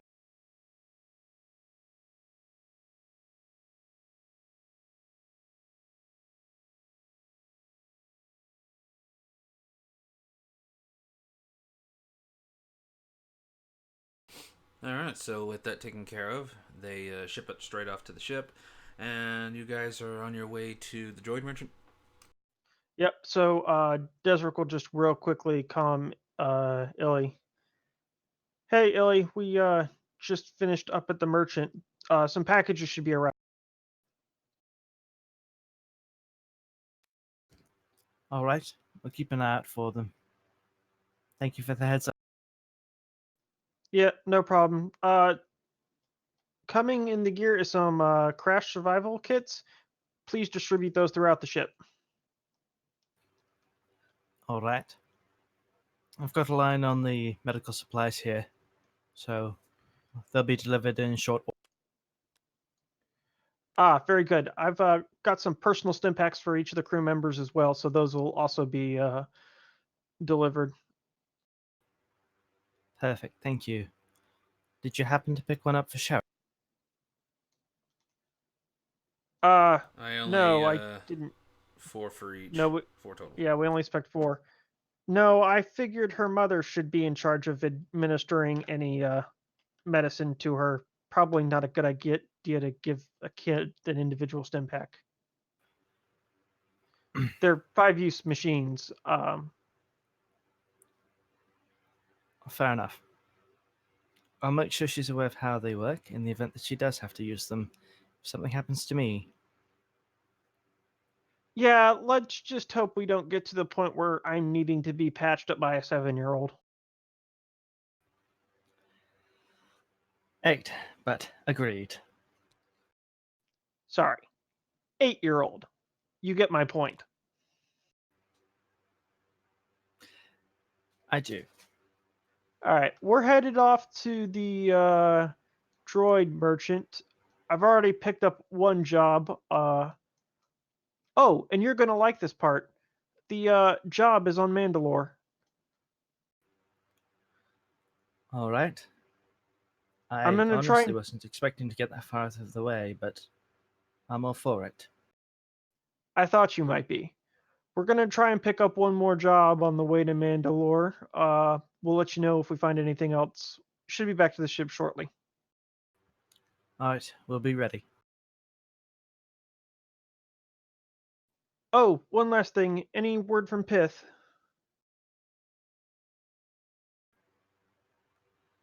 I did speak to him with regards to getting the rest of the equipment here. I assume he's staying on station for the time being. Yes. He is, Uh, which honestly I think is the right decision. He's got a lot more people here to look after if things go poorly. Understood. Uh, quick personal question. Is the little miss coming with us or is she staying with Doc? I don't expect this to be dangerous, but this is your call. If things go poorly, Doc is going to have his hands full with the station. I cannot ask him to be distracted looking after her. I would Fair just as enough. soon keep her aboard the ship with a lot of people that will watch her back. Yeah, about that. You should probably have a chat with Leo. He has some interesting ideas on that front. All right, will do. Talk to you soon. And Desert will hang up the comm and. Alrighty then. Off to Amurs. You're gonna like this place, Leo. I like the last droid workshop that I was in. Trust The me, last two, in fact. Amur has some quality stuff. Of course.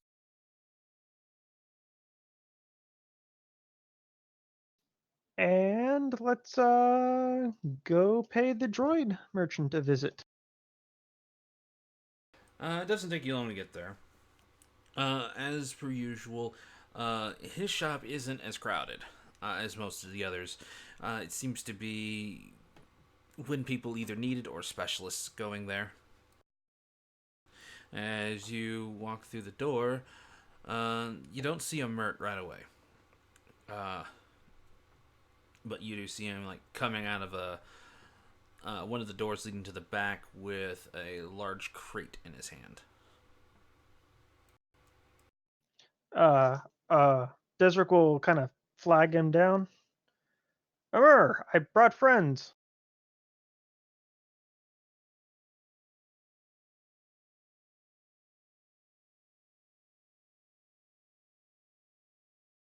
Did I cut out?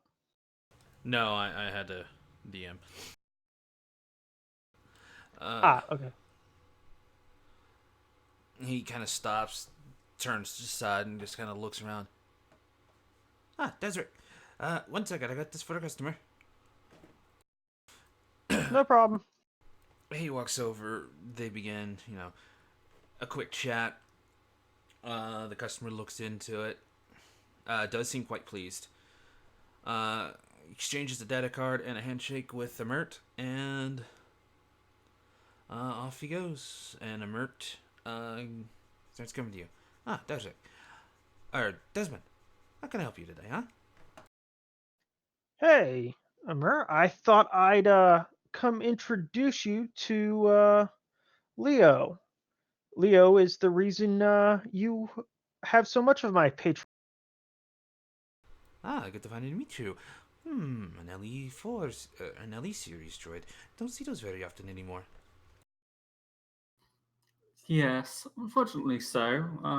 It seems that my builders underestimated the um, the market for a protocol mechanic droid. Ah, yes. They can be quite useful. Uh, Forgive me for saying not so much the most specialized things, but the multitask capabilities of them are quite handy. Particularly when you're dealing with multiple species and needing to repair the ship. By the way, I've noticed your legs. Those are B1 droid legs? Interesting Ah, choice. yes, I have gone through extensive personal modification. Interesting, interesting. Ah, Speak. what, I'm getting ahead of myself. Apologies. What can I do for you today? Well, I'm sure Leo would be interested in seeing what more upgrades you have, but I'm actually here on business. Ship's finally repaired, and I'm looking to make a run to Mandalore. Was interested in seeing if you had any business out that way. Unfortunately, not Mandalore. Well, I- you know me, I do my business in trade. Could we at least cut a deal on some good droid parts? Maybe I can sell something off while I'm in the area. Take some of, well, any excess stock you've had trouble getting rid of. Hmm. Perhaps. What do you need? Most anything they need on the more populated worlds. Mostly, I imagine things for. Oh, dang it! I just went brain dead. Like servant droids and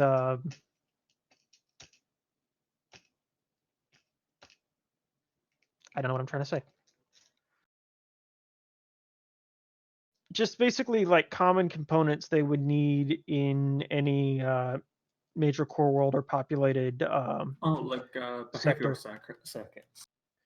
Yeah, anything of that nature, stuff that maybe won't move really well here on the outer rim, but is kind of like just bread and butter in the core. Hmm. I don't really have much of those. I do have parts and mechanical effects that I could send in that direction. Well, I don't want to hurt your business any. I'm just looking for anything that won't move here that we can move in the core. Ah, yes. If you find a good merchant there, I do have some other parts for droids. More common for basic maintenance. Servos, circuits, things of the like. I get Well, more of I'm those pretty much every day. So many droids breaking down, and unfortunately, nothing to really repair some of the more major problems with, so they come here. Well, I'd certainly like to take a decent bit of stock. I've got an empty hold, so let's work out a deal. Okay, In the I'm. meantime, I think Leo would like to do a bit of shopping. I think he's looking for some repair components for himself, actually. Yes. Real quick, I will definitely have to look into some of the trading specifics for a lot of this, but basically, he's got like a hundred encumbrance worth of stuff for that. Okay, cool. Um, I don't have no idea how much that would cost, but I'm sure we can negotiate something.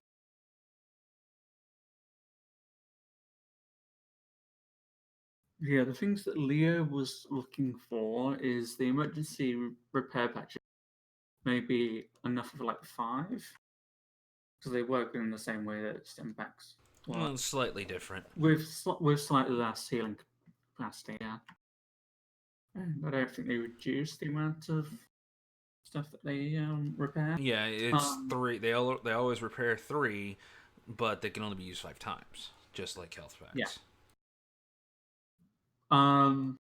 I also want to see whether he has some refills for my droid paint. For your droid, what? Paint. Paint.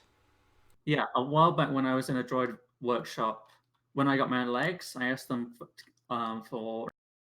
paint supplies because I wanted to repaint my legs. Now I have a number of droids that need repainting Ah. or painting because they haven't. You get the idea. Yeah, they need painting. So if he has like painting supplies for droids, because I imagine they have certain kinds of paints that they use you can't normally get anywhere, or you can get elsewhere, but they're probably going to be more expensive than they would be. Yeah, he definitely has paint. Um, the last thing, does he have actual droids here, or is he just droid parts? There are a couple of droids that are indeed moving around and assisting with things, but most of the other stuff, droid-wise, is like they're being scrapped, I guess you could say. As he did say, he doesn't have a lot of the more major stuff to fix them up. So they're kind of being recycled. Cannibalizing them. Yes. Oh, yeah. No, Leo is turning to look at Desric, and he goes, "You were wrong." But then he I was looks, what? You were wrong. I was wrong? Yeah. You essentially brought Leo to a chop shop. But this is where we got all the parts you wanted in your toolkit. Leo appreciates that, but it's basically you took him to a place where his people of his own kind are being dismantled and reduced to their spec. I don't think I understand how droids think. In a similar capacity, if you took a human to an organ donor facility. Bear in mind, I'm taking the equivalent of a person addicted to plastic surgery to a plastic surgeon. I mean, sure. I'm not saying it's a healthy thing. I'm just saying it's kind of a place Leo would be interested in because it has all the sorts of bits and bobs of droids. Like, okay, yes, you might be offended if droids were being ripped apart in front of you, but let's be realistic here. Leo went into a droid shop and demanded the legs off another droid be attached to his body. So there's not a purist thing here. Yeah, none of the No. droids are actually being dismantled up in front. They're kind of just in a corner. Well, yeah, sure. But he is not necessarily pleased about it. Like the droids that he got the legs from were already dead. And as far as you can tell, the ones here are also dead, as he states. The more He's not major actively parts deleting. are not Leo repairable. doesn't know that. But there is something certainly unnerving about being in a place that does. In a similar way that I'm sorry, Freakio had Leo, some. You don't have to come again in the future. A similar experience was when Freakio went into the droid factory on Geonosis and had that absurdity of a droid making more droids. It's a similar sort of thing, but with Leo, it's cannibalizing parts of a droid. I would There like to is point something- out for the record, Leo is a droid making droids. No, yeah, the situation isn't exactly the same, but it is similar. It's in a different It's trying to aspect. provide a point of Sure. reference. Yeah. But anyway, actually, there was something that I do need. A power unit. I guess I would need. Zeke.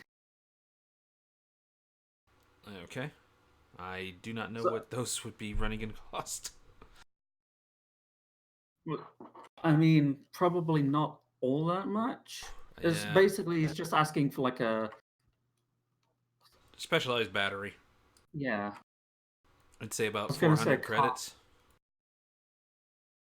I'll do that. Yeah, sure. 400. How much for the med? I keep wanting to call them med kits. The repair patches are 25 a piece. He's getting 5 of them, so that's 125. I'm just looking at base cost here. You can, and then paints. However much you want me to spend on those. Paint's not expensive. 30 credits a Let- can. I'll get a can for each droid, so there's 3 of them. So let's round that up to 100. Because I don't like odd numbers. Okay. Um, So how many cans were you getting? 3, 1 for each droid. I'm assuming that because Sir's a bit smaller, he doesn't need as much, and then the rest of that can go on the other droids.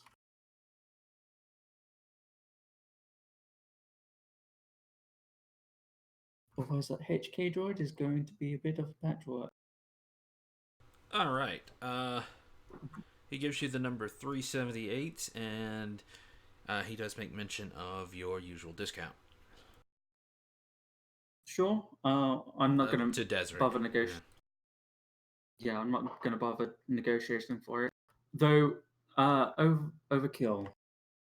Yes. You did say to me last time we spoke, prior to the conversation about the buses at least, that we had someone looking out for an escape circuit. Ah, yes, but we should do that quietly, as that is a restricted piece of technology. I mean, sure. I just wondered whether this was the guy that was looking for it. It was. Okay. Desric was going to get to that. Okay, so Leo hands over the credits and then allows Desric to do his thing. So Zeke, I don't know how you want to do the bulk purchase of droid parts. I've got the material up, but we can definitely talk about that after the break. I just want to finish up this the sale and whatnot. Okay, so after he finalizes the sale with Leo, Desric will kind of thank him, say, "Yeah, I'm definitely interested in doing the bulk purchase. I did just have one other question. That special item I asked you to be looking out for, I don't suppose you've had any luck." Not to look into getting it here, but I have found a place that does sell them. And depending on how far you want to go. What have you heard? Well, there is a droid merchant down on Dantooine. Haven't been. Got a name for me? Hector Amusca. Please DM me that. There's no way I will spell that right.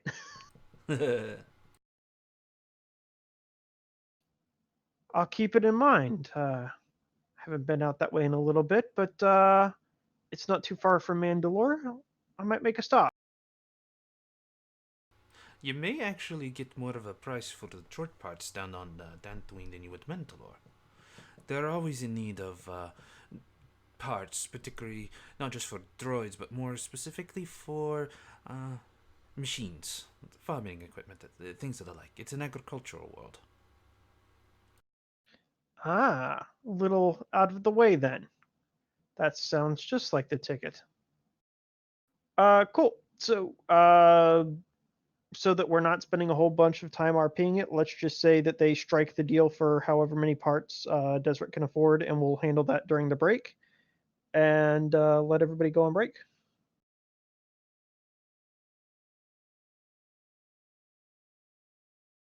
I don't have any other business unless Leo or Rose does.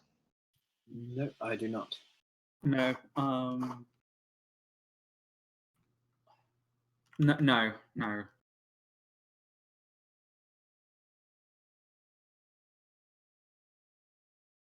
I'm all good for the time being. All right. That is, unless this guy has droid armor. Nothing of that level. It's mostly like industrial grade protection, like for working in specific environments. If that's the case, um, that he has, yeah, something that's more like environmental protection.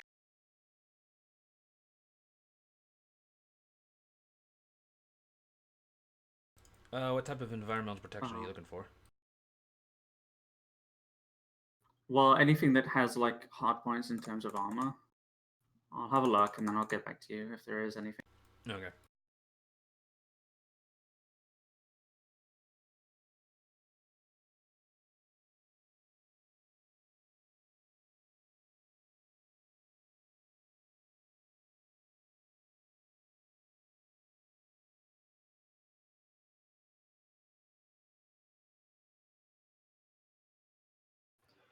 Alright, I will be back momentarily.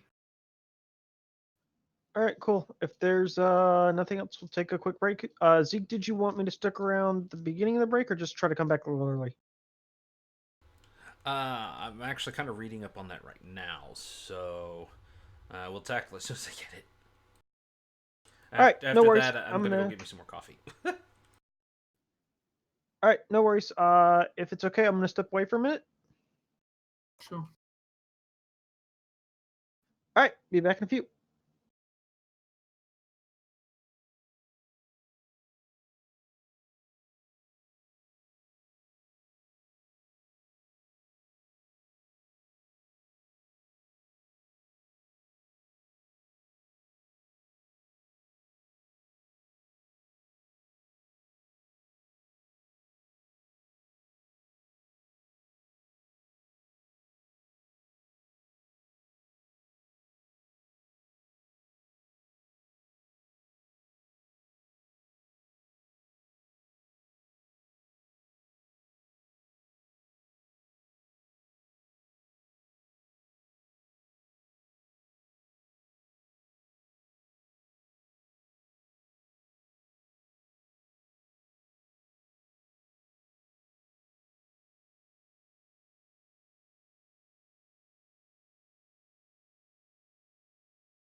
Aw, Leo, you don't want to be a meatbag? I'm back, by the way.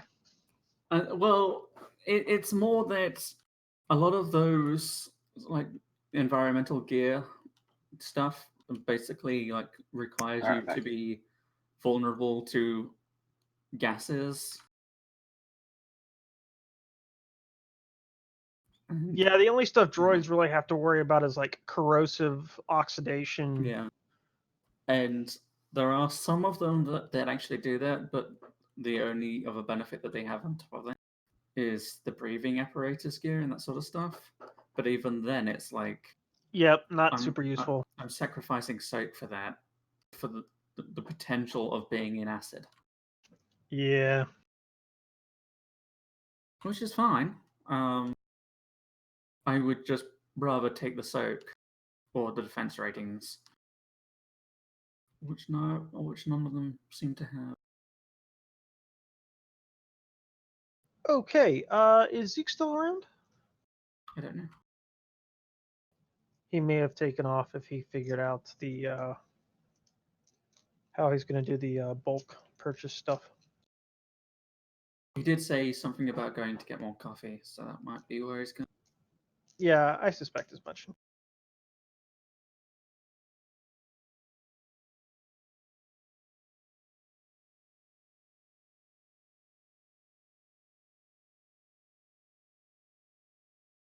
But if he's got 100 encumbrance worth of gear, the Skylark holds 165. That's a decent haul. It's not a full to the brim capacity, but it's enough to pass as a merchant for sure.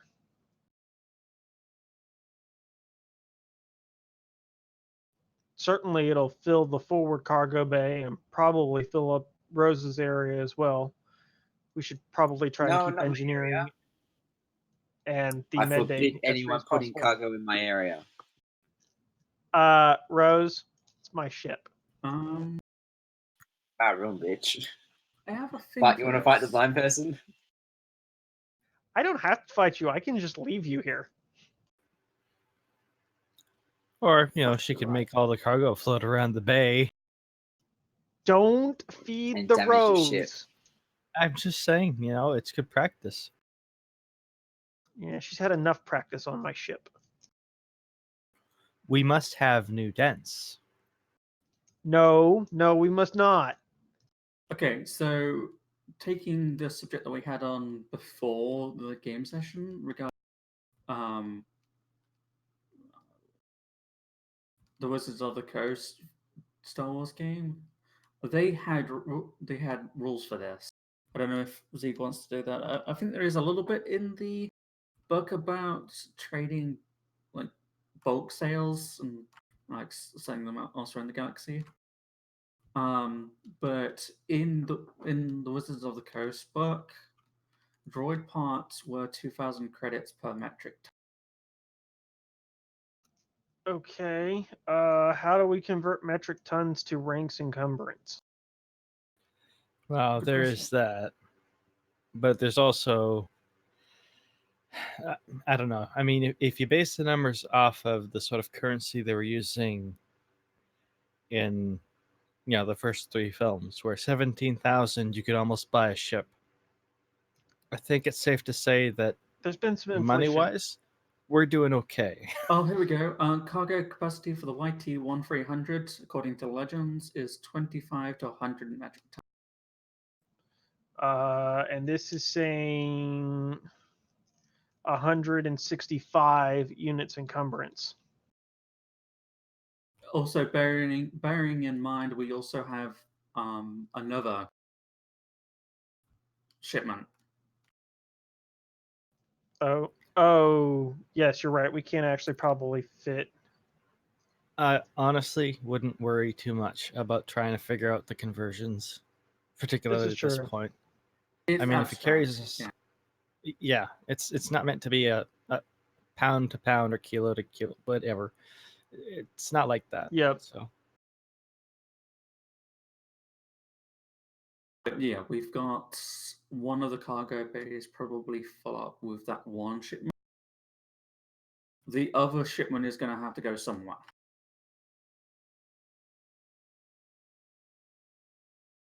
Yeah, Rose, like it or not, it's going to get tight. Yeah. I'm sorry, what? Like it or not, it's going to get tight. Fuck I mean, I imagine, then again, Piff's lab. Is the med bay. Yeah, but has the med bay been packed up because Piff's not here? That's a fair No, point. that's one of the things that we were basically doing. I mean, Pith has his own facilities and resources as part of the base. And one of Ilias' responsibilities was essentially to restock what has been dubbed the medical bay. Well, So there's yeah, certainly room but for additional has freight, but the purpose of it, it's kind of there. well, yeah. What I'm considering is the equipment that we had in the med bay, as it was all due to Piff. Has he taken that equipment out? I don't I think don't he think did so. because we may still need it, even if he's not there to operate it. So Certainly, he wouldn't have taken the back to tank out. That had to be installed. Yeah. So nonetheless, things Eh? are tight in the ship right now. we were just basically discussing as far as cargo where things are going to go, whether Pith's area has been, you know, cleared out, all that kind of stuff. And I was thinking that because he's got his own digs in the station right now and much better facilities, that chances are it's Yeah, he mostly left still them there. there, and she's just basically getting new stuff. So just trying to figure out kind of where to put all the cargo that's going to be coming aboard. I've already told you, Rose is going to get cramped. Sorry. That's just how it's going to go. Depends on how much you buy. Well, this is true. Which is what we were discussing. Well, How that's does that kind of work out? that's kind of the thing. Like, if you're not running a full freighter whilst you're going through hyperspace, you're losing money. True, but at the same time, there's not exactly much in the way of capacity for people to be at, so unless people are cramped, you're limited in space now. Yeah, but it's been more just the idea of, okay, how much room and are we filling up every square inch of that encumbrance that the ship's capable of carrying, which we aren't quite there, but I will say You're that not this going is to be the capable most. to with. I was, well, yeah, and I wasn't too much worried about how much is taken up by what, whose stuff or whatever. But I was thinking along the lines of, even if we're not up to maximum, we're carrying way more than the Skylark has ever hauled since we got her. Yeah. So This is even true. as is, I think we're sitting pretty. So the Skylark has 3 main cargo areas. Dock is taking up 1, so whatever the cargo area is total, divide it by 3, and you have what each one can hold. Okay, so works. 165, 2/3 of 165.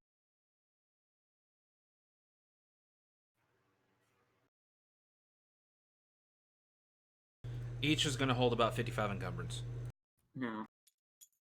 Yeah, I was Which about to say we means- basically have about 109, 110. That said, you and can. we're going to be probably filling half that with I'll allow how much? Hold on. I'll allow an overstuff. Basically, it's going to kind of be littered almost everywhere, like the lounge area that you've made. Maybe even the engineering bay as well, or one of the two, stuff there.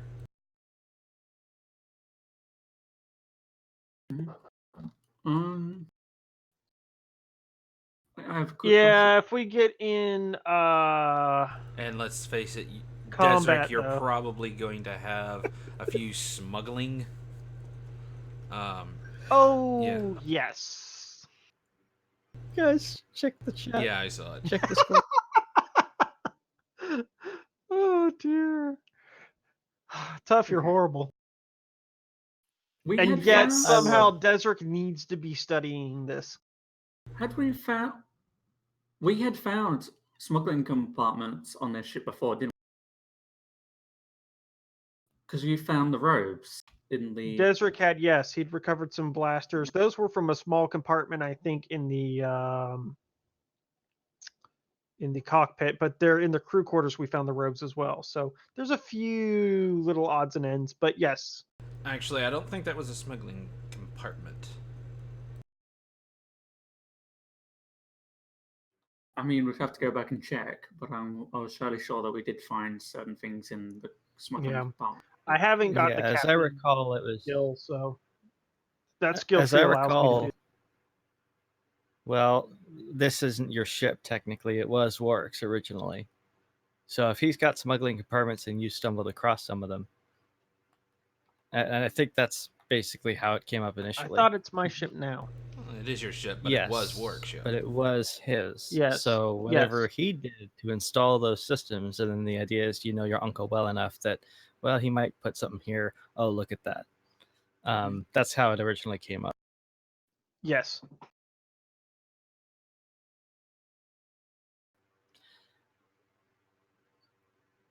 So, but yeah, I mean, ultimately, she's a freighter. You're gonna stick things wherever you need to make the whole mess work. So my first question, so I guess I have two questions for Zeke then. The first question is how much encumbrance worth of gear is the weapons merchant giving me to take to main?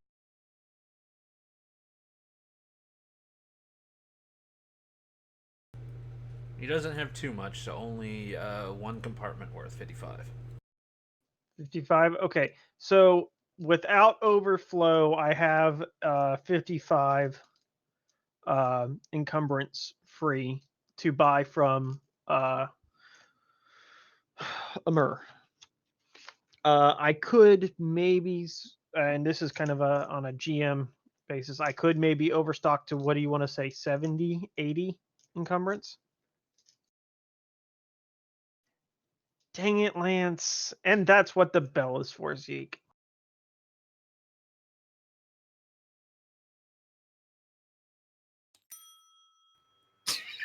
It took me a while to get it because I can't click on the bell. I had to click on the damn top button. So, yes, though poor stream chat has no clue what's happening. Cactus puns. It's bad. Run away.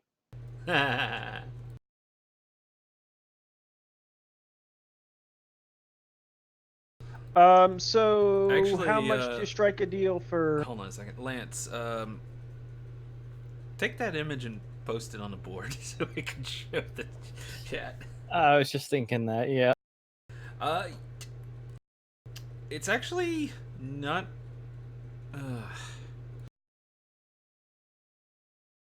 Still trying to figure it out. It's kind of weird.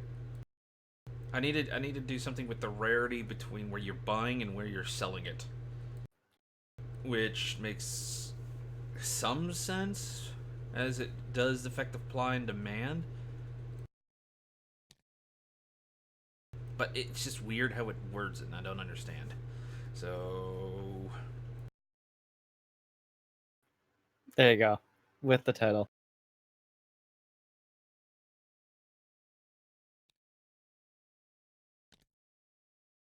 Yeah.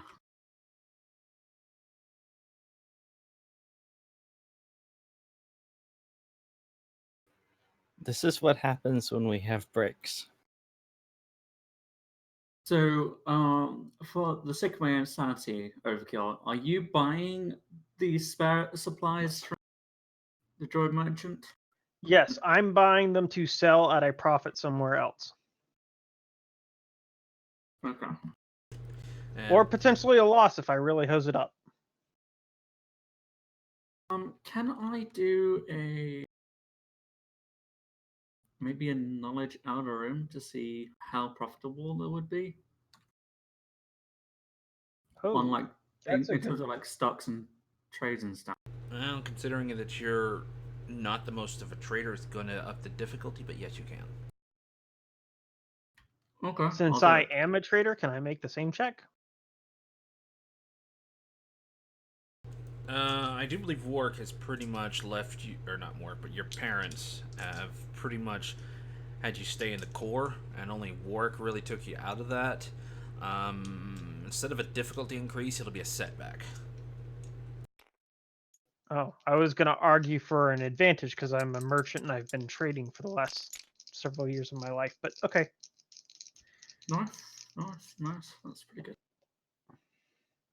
Wow, that was a stinky roll. That was only 2 success. Well, I rolled Leo's first. What'd you get? 3.4. One of my die rolled a blank. The others did not. You have 4 success left over on a failure. If you mean 3 success? Yeah. Because I've only got 3 success. I thought you said something 4. I've got 3.4. I've got 4 advantage. Oh, that's what I meant. 4 advantage, not success. Derp. So I've only got 4 advantage left over. Yeah. Okay, I'm going to give Desric a couple of boost dice with my uncancelled advantage. Basically pointing him to known stock websites on the HoloNet, so you can refer to them. Okay, so do I need? I guess I need to re-roll then. No. Or Basically, just roll the boost. I'm just roll the pointing you boost. to the stocks of Dantooine, for instance, and seeing how they fare in terms of profitability. Oh, I was So just 2 doing like a boosts? general. Well, yeah, but what I'm saying with my advantage, I'm saying that's in character. That's what I'm Okay. doing. All right, so my roll is now a 3-3. Wow. I rolled the exact same plus extra as Leo did. Ew. On your counter roll, basically. What'd you get, Desric? 3-3. You have 1 advantage left over on a failure. Good grief. Then we have no idea. I mean, that kind of makes sense because it's a neighboring planet, but And Desric's used to dealing in high-tech ship merch and slave collars. He's never dealt in agriculture, so I guess there's a certain amount of Technically, he you're doesn't doing really know what he's doing. droid parts, so not agriculture. Yes. Accurate droid parts, which is an even narrower market. Yes, it's a very obscure bit of knowledge that he probably doesn't nominally deal with. Okay. But a lot of these parts are pretty good parts.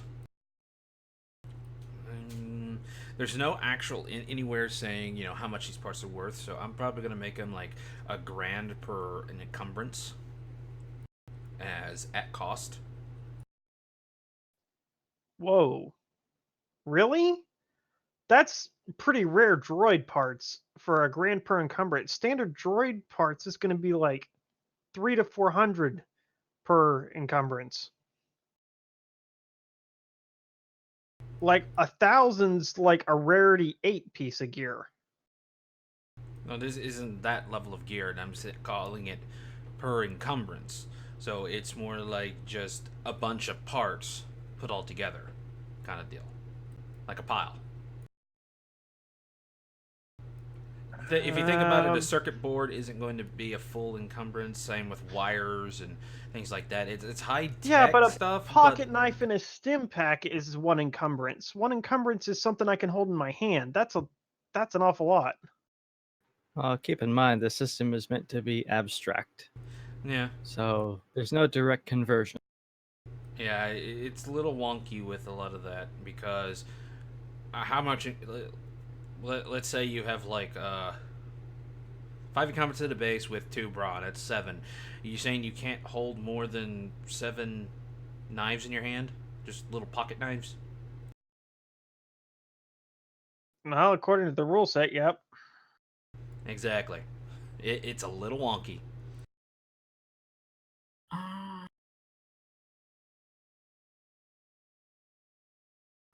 I'm just saying at that price, we can't even afford to fill 1 of the cargo holds. Like, we can't even afford to partially fill a cargo hold. That isn't at cost, and he's got a surplus, so you're going to buy him for less than at cost because he has that surplus. Then you find a place to sell them that's more than at cost, and this is before your rolls. Okay. Well, we'll see what we can do then. Okay, so to fill up a full cargo bay at cost, that is 55 grand, and I'm going to do the calculations to figure out how much you're paying base cost.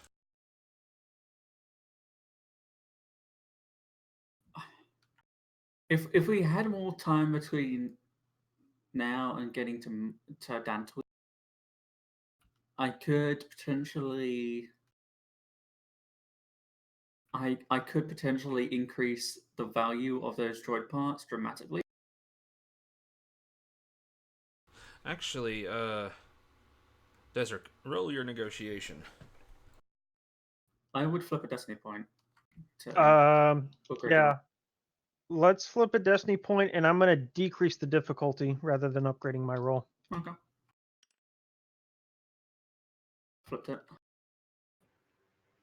Cool. I was going to say, it's a shame to have all those destiny points and we're not using any.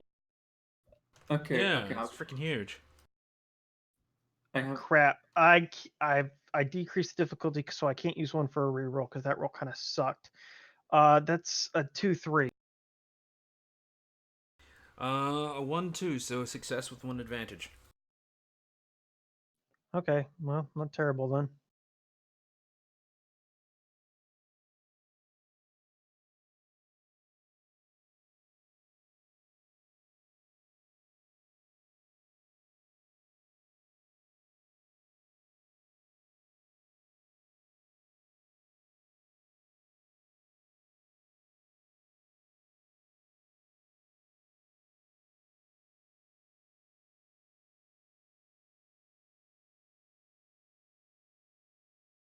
Okay, so he's selling 55 encumbrance worth for 33 grand.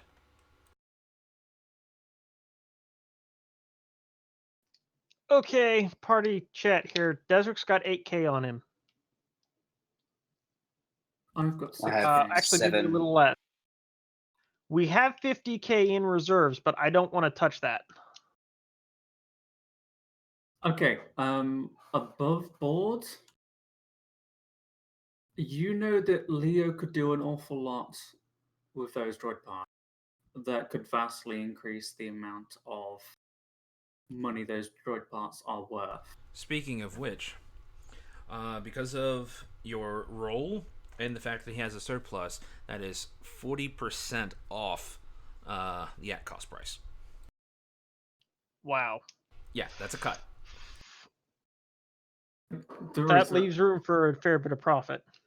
Oh yeah, even selling them at cost, that's 22 grand right there. Like, give me a couple of days sitting with some of these parts, and I could get you some pretty good droids. Like, I could build you a couple of droids to sell at Dantooine that would be worthwhile for them to use on. Actually, there's no highly advanced components to finish a droid, like memory cores and the like. I wouldn't be able to use those parts to build a droid. They're just random parts. Yes, they're random parts Okay. for a lot of maintenance. It's missing the critical components to finish a droid, so to speak. But it has pretty much everything else. I mean, certainly you could probably clean and improve them, but I don't know that you could build anything. No. Definitely upgrade things with them, that's for sure. Yeah, or assemble certain parts and sell So- them as like set pieces. There's a certain calculated risk we could take here. We could dip into our 50K and try and cut a profit. I mean, at 40% under base value, Desert's a decent negotiator. If we get above base costs at Dantooine, we could come out with a tidy sum. But at the same time, we're risking owing a hut, even if it is a generous hut. Yeah, not to mention, whilst we would be able to get here and back in 3 days to manage, we would only have a flying visit on Mandalore if we were going to try and take the 3 days to get to Dundalk. Yeah, unless we dropped Illy and Sharon off on Mandalore and came back for them. Would we really want to do that? I don't think so, but I'm just listing options. Splitting the party is not usually a good idea. No, it's never a good Well, idea, yeah. but you know, Especially, let's that has leave. never stopped us. Let's leave the girl and the mechanic on Mandalore and take out. Go. That like sounds like a bad quarter idea. of a as way Leo over would the say. galaxy. Yeah, Yeah, that's a horrible idea. I mean, at most you guys split the party within the same city. Now we're going across the galaxy. What could possibly go wrong? It's just a sector over. It's a bit more than a sector. It's a quadrant over. Okay, Yeah. well, let's see what we're gonna do. Dantooine's right next to Mandalore. No, it's not. Oh, that's Dathomir. Whoopsie. Yeah, we're not going to Dathomir. Dathomir is off the radar. Slight difference in how you spell that there. My bad. If we, No, well, that is a bit of a haul. You're right. I mean, yeah, if we weren't in the situation that we've just come from, I'd say it might be fine. We'll just split the party in. But no. So, No. what do you guys think? Do we pass? I say we take it. We can always come back with the stuff from Mandalore and then head straight out again. All right. So, basically, I'm playing this as Desric's consulting with Leo because Leo's present. Do we cut and? I would assume Rose is present as well. Yeah. I mean, are we okay with cutting into that 50K reserve? I'm okay with it, but it is your credits at the end of the day. It's the cruise credits. Because We can possibly mitigate it. If I... how many credits do we have currently going towards this guy with George? It's 30 something. 33. Okay. 33. If I pay 5,000 credits out of my own pocket to offset some of the danger to the baseline credit. That would be Yeah, and Desric could 28K. part with another 5. I mean, it's So we not could going to drop it by reduce it. 10. Yeah, it's not going to reduce it, by incredible amounts, but it'll be enough that we've got a little more wiggle room. So 23K if you into your reserve. All right. I'm gonna have to call. Oh no, wait. Do I have that money on me, or is that on the money on the ship? Where did we put the 50K? I thought I. Oh, I gave it to Rose to hold on to. Rose was guarding the rest of the purse. Yeah. So, Yes. Rose, you okay with this plan? Yeah, it's fine. Then I'm gonna need that that purse I gave you. It's probably in the room still, hidden away in my room, but Oh, I always kind of assumed we had checked out of the room once the ship was repaired. oh, if it was, then yeah, I would have taken it and probably put it on the ship. Okay. Then I guess I owe Illy a call. So I guess first, I'll tell Amur, you've got yourself a deal. I got to make a call to bring you the credits. I only deal in hard currency. He nods. And I will step aside and make a call to Ileana.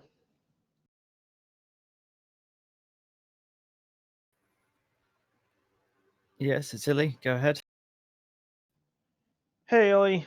I need, well, you were one of the droids to go grab the purse of 50K that we had set aside for the ship.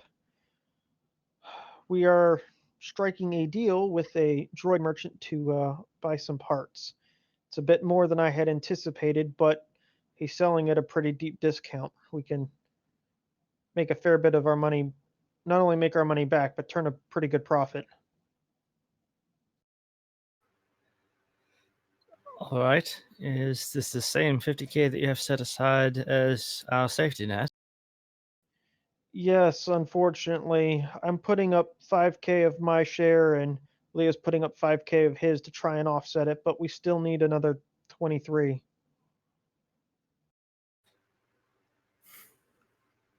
All right. Not particularly comfortable with the notion. What's your backup plan in case it goes south? Sell them back at cost, retrieve our funds, pay the hut. If you're sure, Desmond.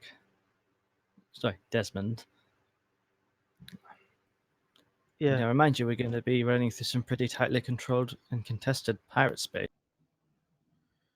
Yeah, but we need to look legit. Plus, it's a fair bit of money. All right, well, as long as we don't look too legit. I don't want to look like too big of a target at this point, but all right, I'll be down there shortly. They're used replacements parts, not high-end tech. We shouldn't be that juicy. All right. Okay, we'll be down there shortly. Thanks, Billy. And Desric will hang up and collect the 5K from Leo, put forward his own 5K, hand over 10 to Amur, and let him know the rest is on the way. Okay. He begins getting the pieces and parts together and ready to transport to the ship.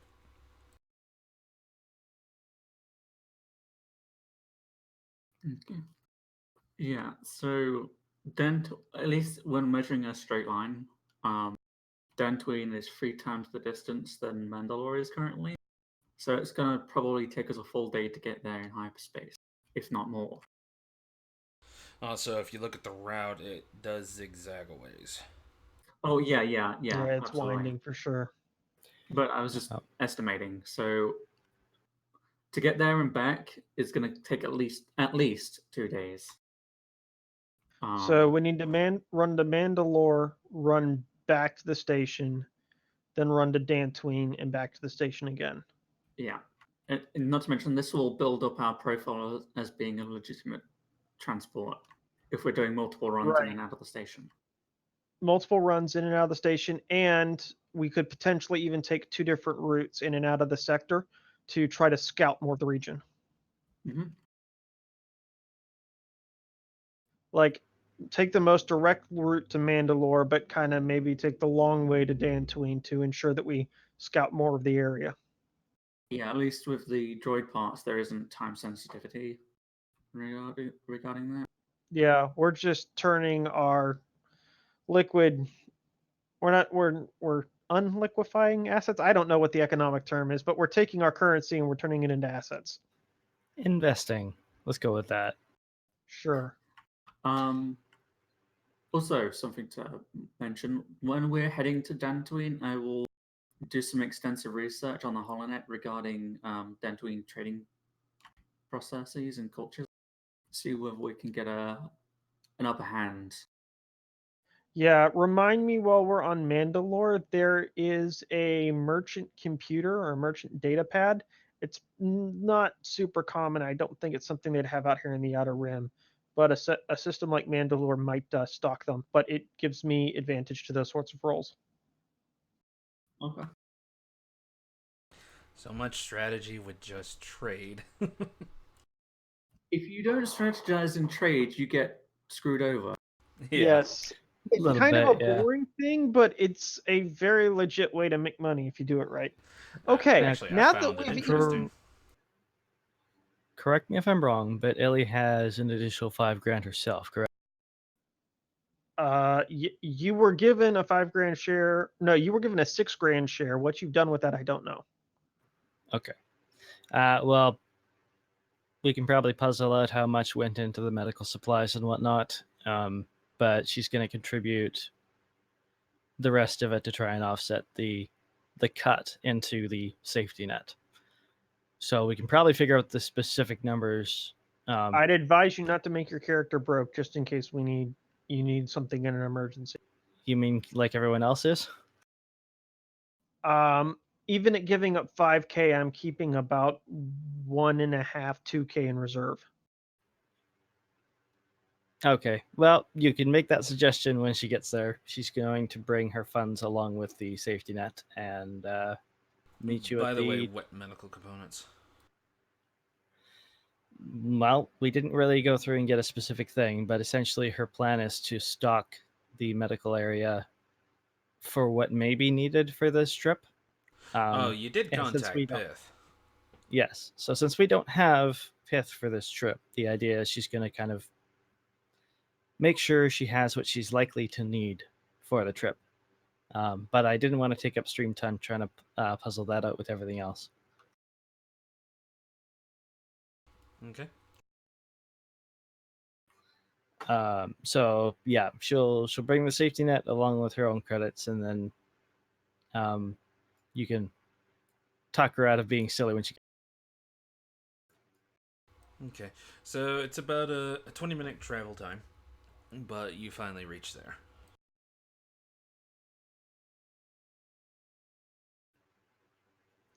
Thanks for Okay. coming.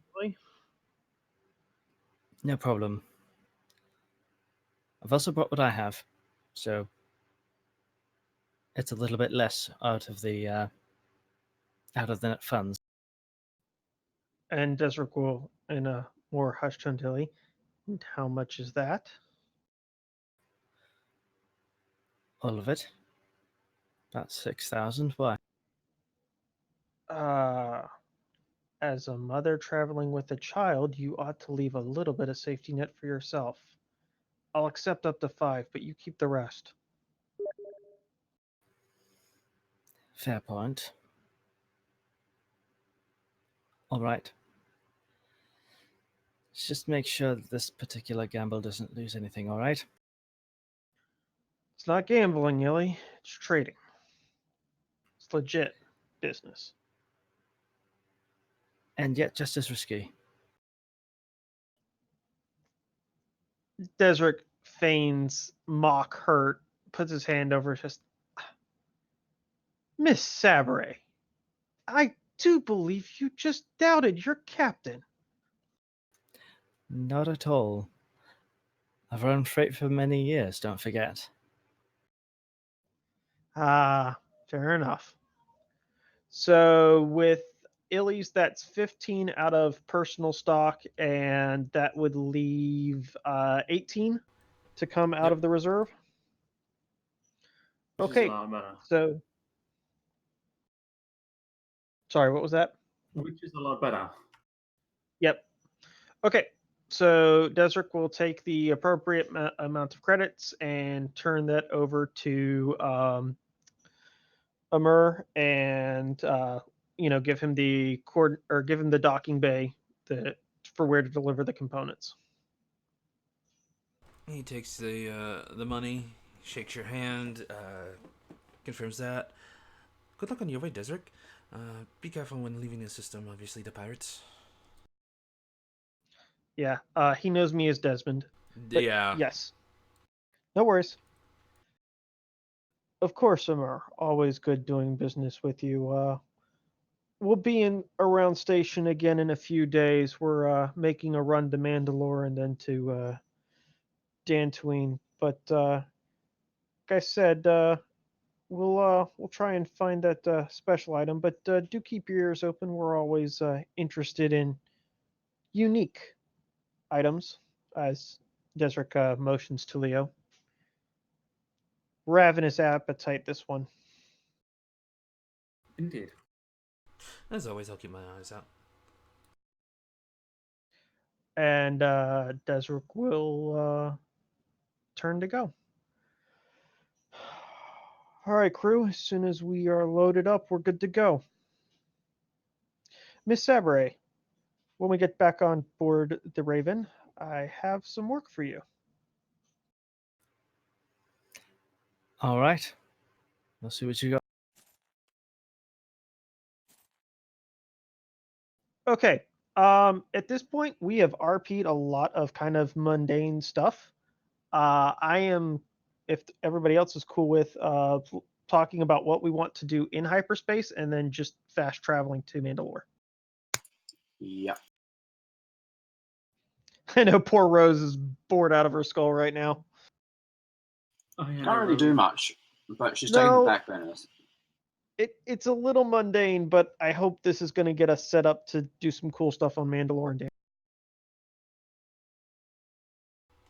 That all depends on you guys, and you're actually now got one destination at least that's not part of the main campaign. Just a little extra place to go.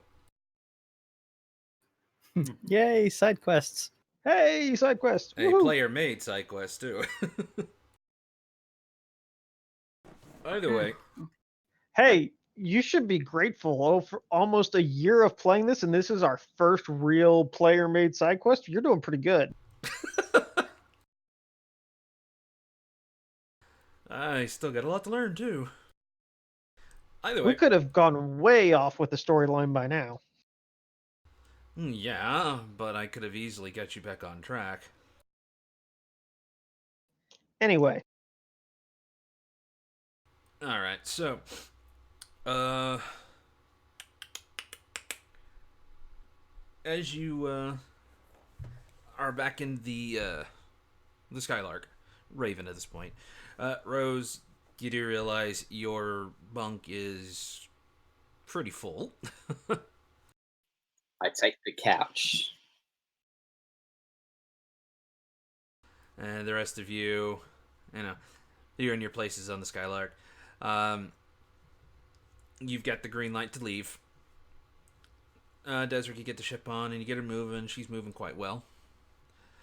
And you come out of the cargo bay, line up to where you need to go, and you prep the jump drive. So far, there's no issues. I will need an astrogation check. Okay. Leo, you typically do that. Are you in the cockpit with me at this moment? I would, yeah, I mean, that's usually where I do those rolls.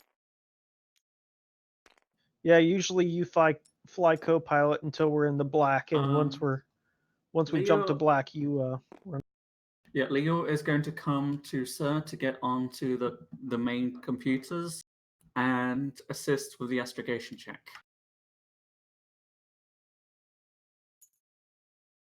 Just in engineering, or do you want him at the computer console over here? He's at the computer console over there. Essentially, he's going to be plugging into the computers and assisting me with the. Never mind. He can't do because it's astrogations. Never mind. He can't assist me with that. It's computers. If I was. Illy can keep an eye on it as well. She does so out of habit if we recall. Yep, you have made points of saying that before. 6 success. Alright, so 6 success with 3 threat. Okay, this is the first time that Skylark has actually left the dark, and maybe the hyperdrive isn't quite settled in the new tech that's around the ship, causing a bit of system strain, maybe? Yeah, it does cause system strain of 3, and it's a bumpy ride. That said, Desiree, I need a pilot check. This is space piloting? Yep. Unless And you really screwed up. And because we have a crap ton of them, I'm flipping a destiny point to upgrade my roll. Okay, I have flipped the point, making the roll. Yeah, that would this be roll was completely 4-2. different. Oh, you got super fucking lucky. This roll was to determine whether or not the pirates took notice. And there was a red. with the despair. So we got through.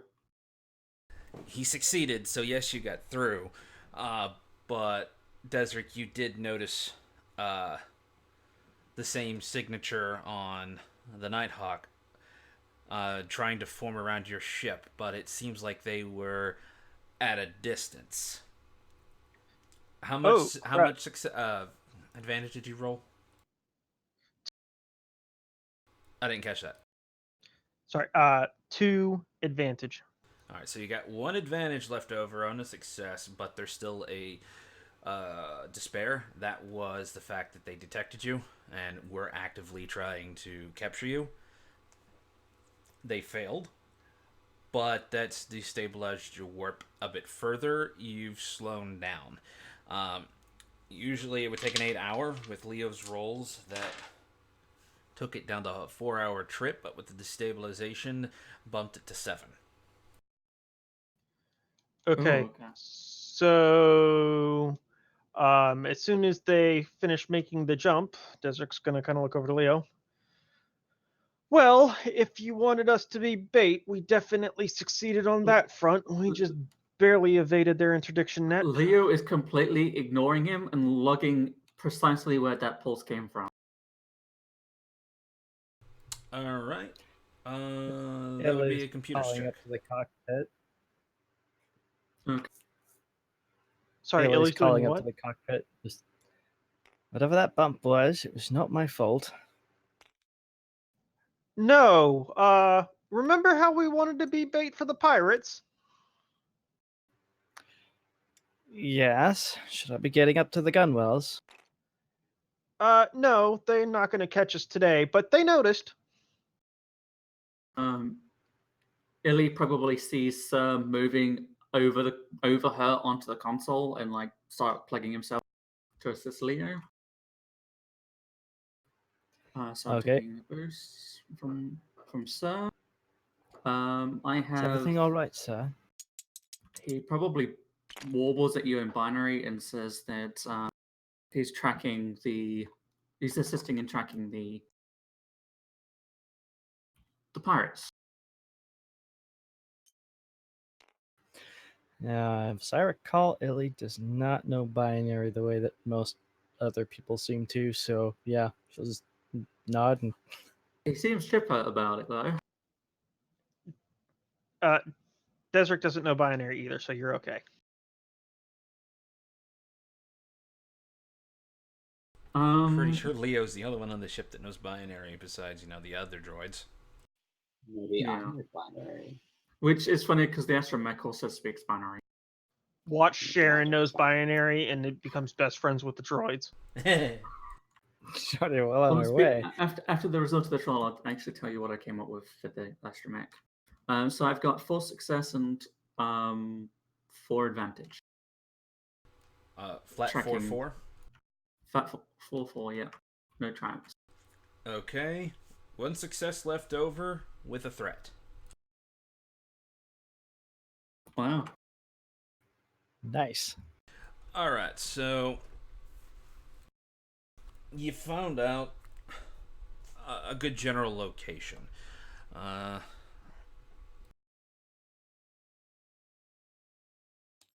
Who would lose? Oh, it's just Lance's report. Yeah, Okay, it's just me.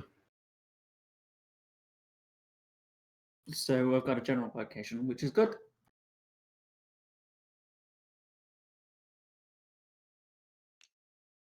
All I need is 3 more points to get a proper location. Because once you have 3 points, you can draw a line. Yep. So we're gonna have more shots at this, assuming they don't catch us. But glad we've got this ship repaired first. Okay, so that red line I just drew,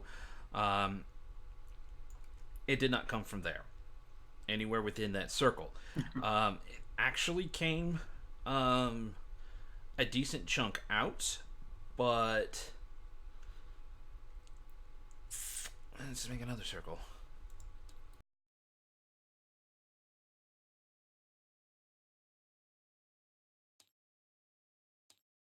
Oh, okay. So the green circle is this station.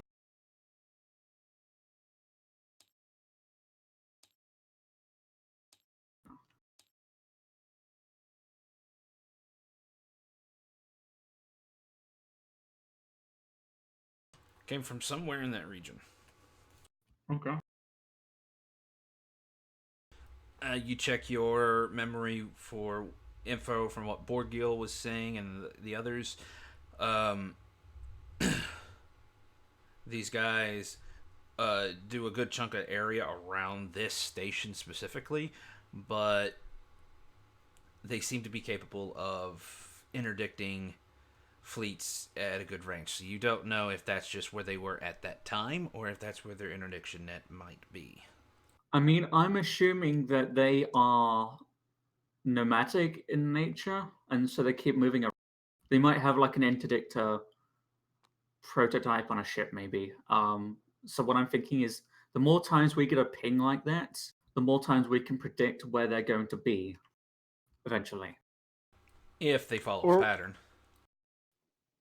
I would yeah, assume that they do because they need to stick to. most predators, even unintentionally, will have a area they frequent. Not to mention, with what Leo knows about space travel, they need to go. They need to jump to. If they get close to being detected by maybe Imperials or whoever, they need to jump to hyperspace. So they need to be in a clear-ish space to jump to hyperspace, which means that they need certain places that they know in that area to hide. Okay. Now that we're jumped to black, I don't want to RP all this, but Desert has some work for Illy. Coincidentally, so does Leo. Uh-oh. Okay. Weapon Sits in the corner. mods. Um, that and cybernetics. Okay.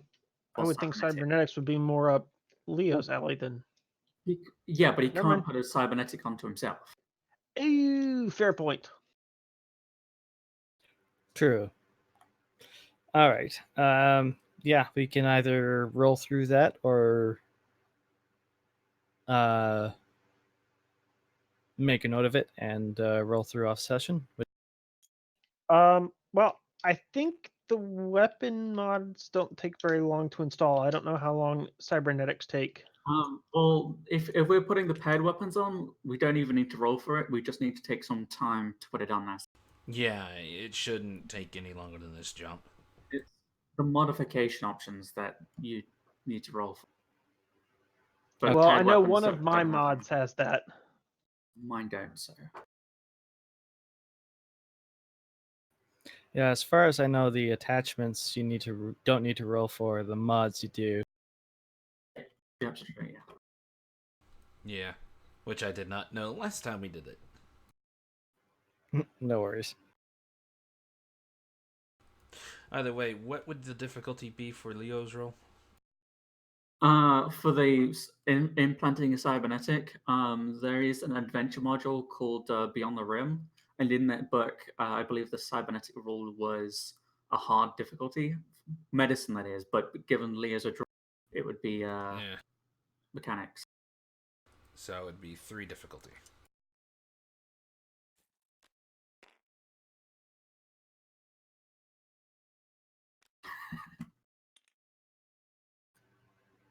Also, Leo, Sorry, did now you that we copy are that or in no?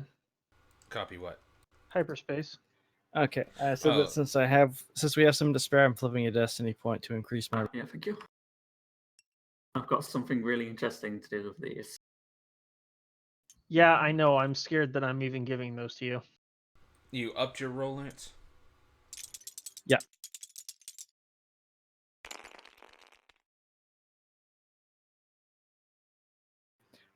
Ugh. 3 success, 1, 2, 3, 4, 5 advantage. All right, success with 4 success and no, 2 success and 4 advantage.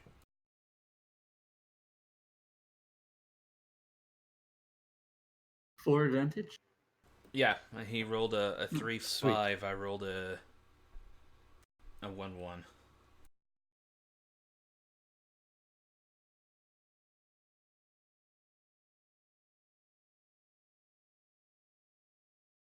Alright, so do with that as you will and let me know what it is. It is actually coming across on the time to end.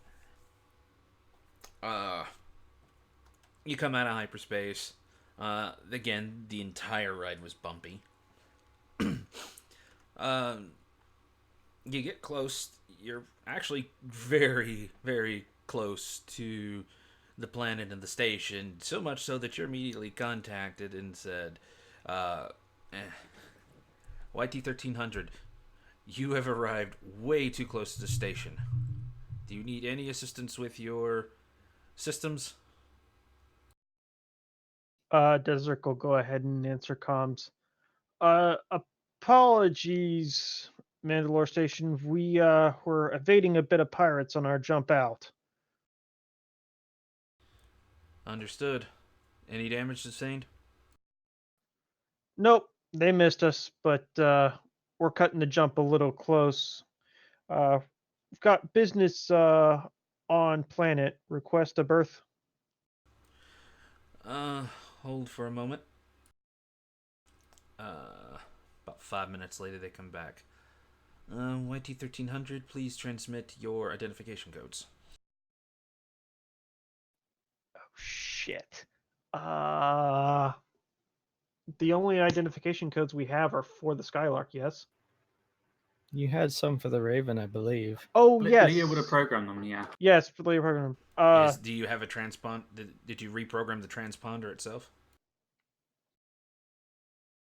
I don't know. I don't remember. I'll have to have a look. Hold on. Well, you were trying to buy a transponder, so I assumed you were doing something with that. The second transponder was for the additional transponder signatures that we could use. So that we could switch back and forth Yeah. between signatures. Otherwise, you have to hard program it. Yeah, I think I would have hard programmed it because I needed to make sure that we were undetectable. That's true. Yeah, for all intents and purposes, the Skylark has ceased to be until we have a secondary transponder to switch all the old data to. At least that was Which the makes impression. Desric very, very sad. Yeah. Like I said, I know So it's, Desric, I know it's kind of unlucky, at least in terms of ship captains, to rename a ship. But it had to be done. yeah. That explains a lot. Yeah. But okay, assuming that they are the Ravens, Desric will go ahead and transmit.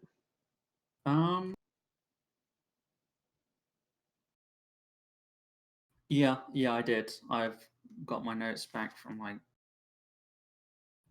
over 2 months ago. I was about to say that's like episode 13 or sooner. It was Oh. back in. Hold on. I was going to say, if it was August. episode 13, that also explains a lot. Yeah, the disguise session was back in August. Yeah, over a quarter of a year ago. All right, so you send the transponder codes, and they reply. Okay, Raven, we have a berth for you down on planet. Please proceed to, and they give you coordinates and the docking bay number of 7. Copy that. Docking bay 7. Thank you, station. All right. As you are on an approach vector, the city, the planet, I don't believe is like Coruscant. I don't think it's an Ecumenopolis, however you pronounce that damn word. No, there's it's not. still No. some rural areas, as I recall. Yeah. Mm-hmm. Though the cities they have are quite large, you do see, rural areas, some wildlife areas where there's like no people at.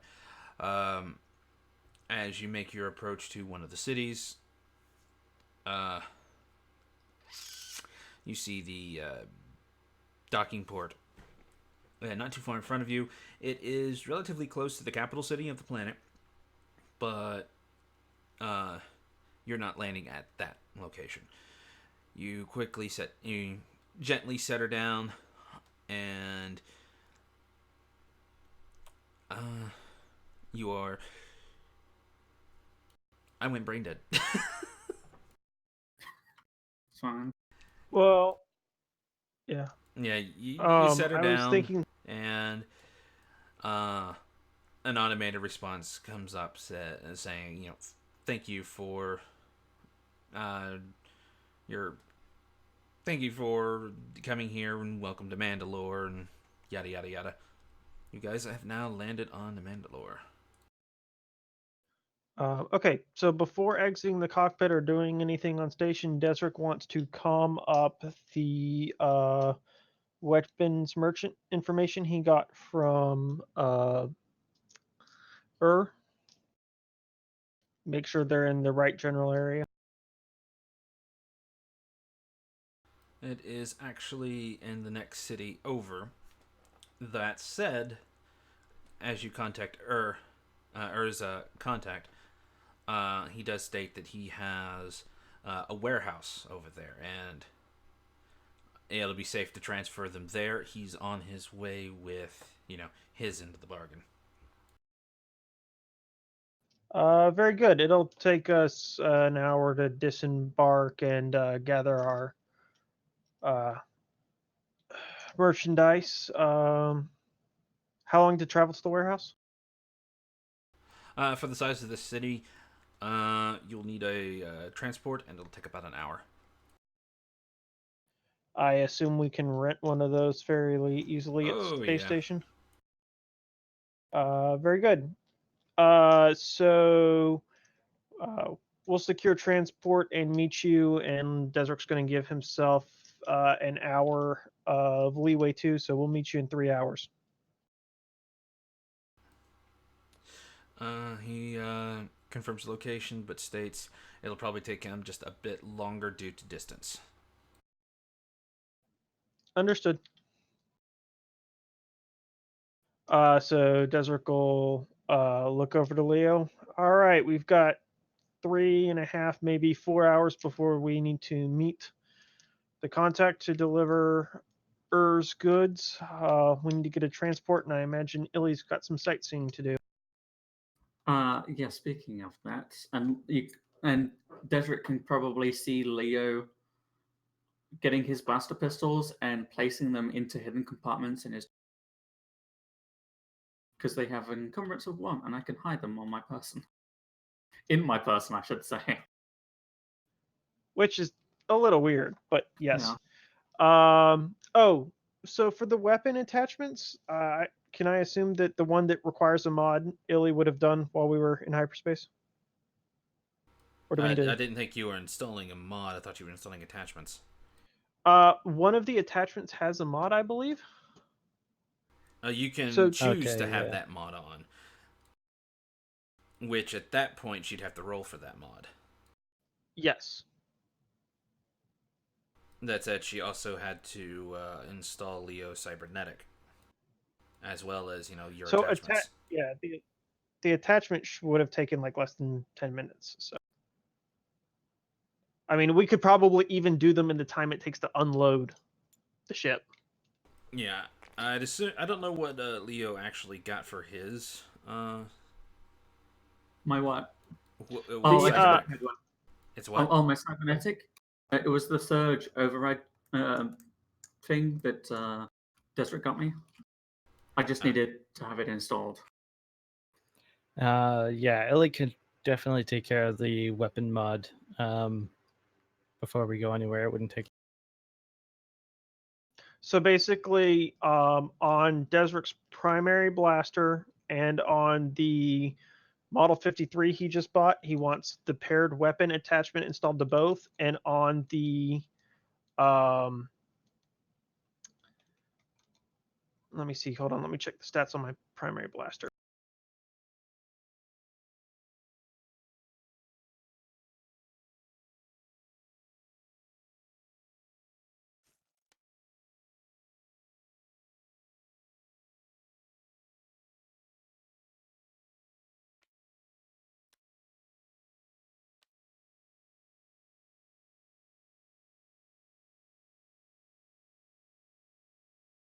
Oh, okay. So it could be either. So, actually, how many hard points does it have? 3.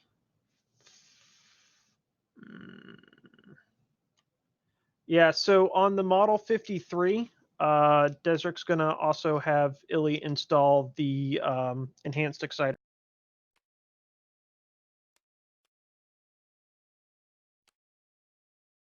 That one has a mod if on success. Let me pull that up. Sorry.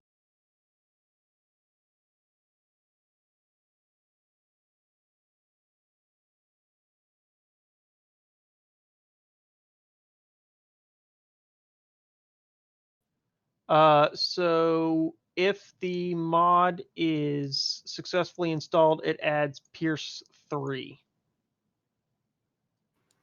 Good God. Is that the thing that blows up like a grenade? Yes. But that's only if 2 despairs are rolled. Oh no. Oh, because that's never going to happen with you at all. Come on, it'll be fine. I'm going to stick this thing on my neck. Hopefully I don't roll a despair. Rolls a despair. Well, that was only 1 despair, but yes. That was almost the shortest character in the history of Star Wars. Oh my Yeah, God. huh? Okay, you want to tempt fate, so be it. Ely will try and install that mod. A mechanics check. Yeah, I believe it's a I mechanics just check. don't know what the difficulty is for mods. That's the thing. Jonas. What am I asking about? What am I being asked about? The difficulty of the mechanics check for installing Oh, it's a mod on an attachment. as standard. It's hard plus 1 additional difficulty for each mod after the fact. So if it's only got 1 modification option for that attachment, it's a hard difficulty check to put it Alright. on. Roll is made.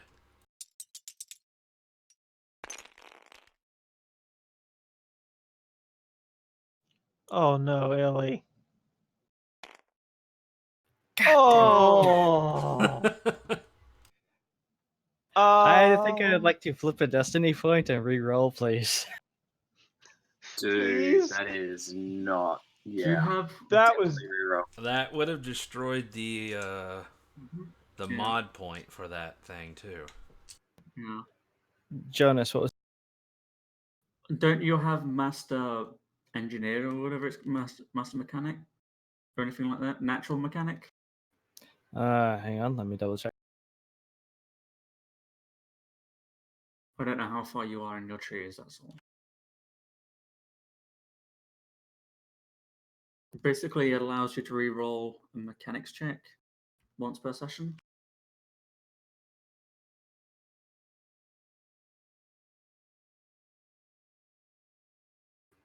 Nope. Apparently, I don't have that one. Not yet. ooh. So yeah, You flipping know a what happened destiny that point might be an option.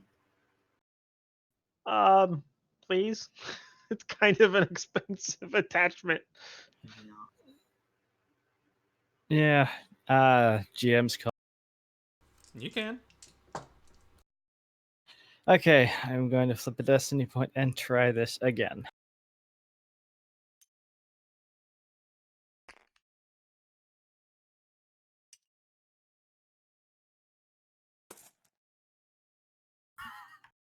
Getting the dice Deletes out the again. dice. Fresh dice. Wow, there you go. Much better. Okay, Yeah. not gonna argue with the result. Yeah, I rolled a 2-4. Wow, okay. So 2 Sweet, success, 3 threat with a triumph. I think it's just the success because it doesn't actually modify the quality. Yeah, I'm not even sure what a triumph would do on that. I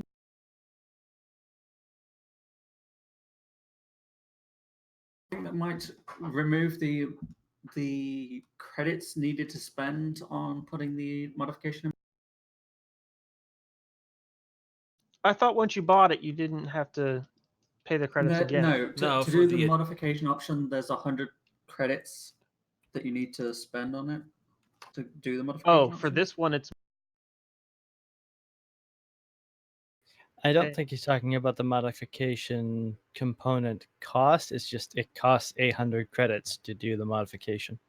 No, gotcha. 100, Yeah. not Yeah, 800. the 800. the module itself, you already paid for that. Now you got to pay for upgrading the module.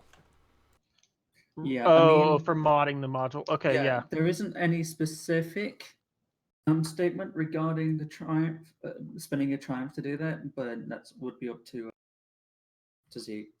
Yeah, I wouldn't even know determine. what to do it with the Triumph 4 for this kind of role. I mean, all you're doing is just seeing if it goes in and, you know, success, advantage and threat can be used for time. Yeah, I mean the a disaster, for instance, would basically render the attachment use.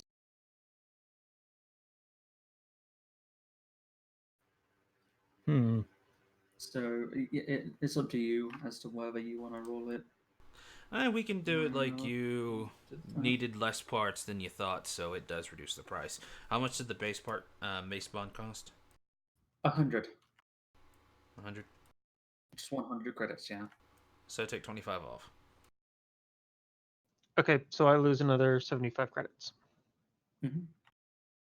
I mean, As it's worth for it. the threat, you're going to be working on it for a while. Cool. So Ellie was trying to get this done, and then Sharon needed something, kind of distracted her, and she almost botched the job, and then got back to it and did. At this point, no, actually, can I modify that a little bit in terms of narrative purposes? Sure. Leo comes in partway through while she's doing this modification option, and he basically pulls out a datapad and he asks her to identify her husband by description. Oh, yeah, because that's not distracting to the woman who's, That nearly would lost her definitely, child and yeah. people skills, Leo. People skills. But this makes narrative sense because as soon as she does this, Rose is getting a Rose is getting a what? What? calm from Leo. Oh no. We didn't want you to feel like you were being left out, Tough. And does she answer? She answers. Leo goes, "I have a mission for you, Rose."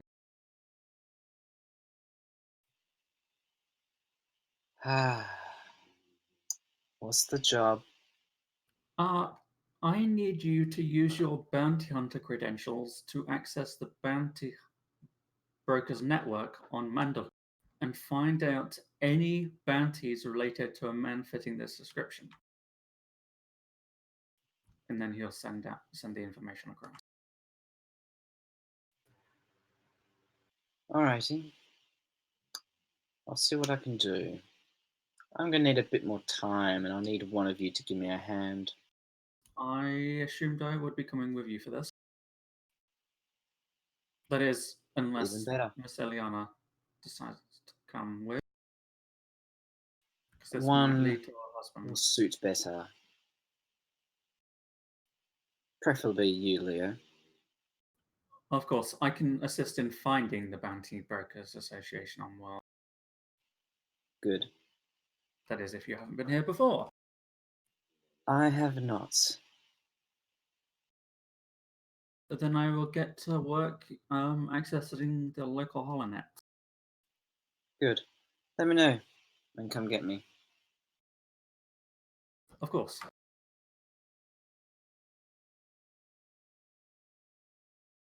And then once Ellie's described her husband in as much detail as she could possibly muster, he's going to leave her, and then she can continue on with modding that weapon. Alright, so everyone pretty much has a mission now while on Mandalore. We feeling good to cut it here?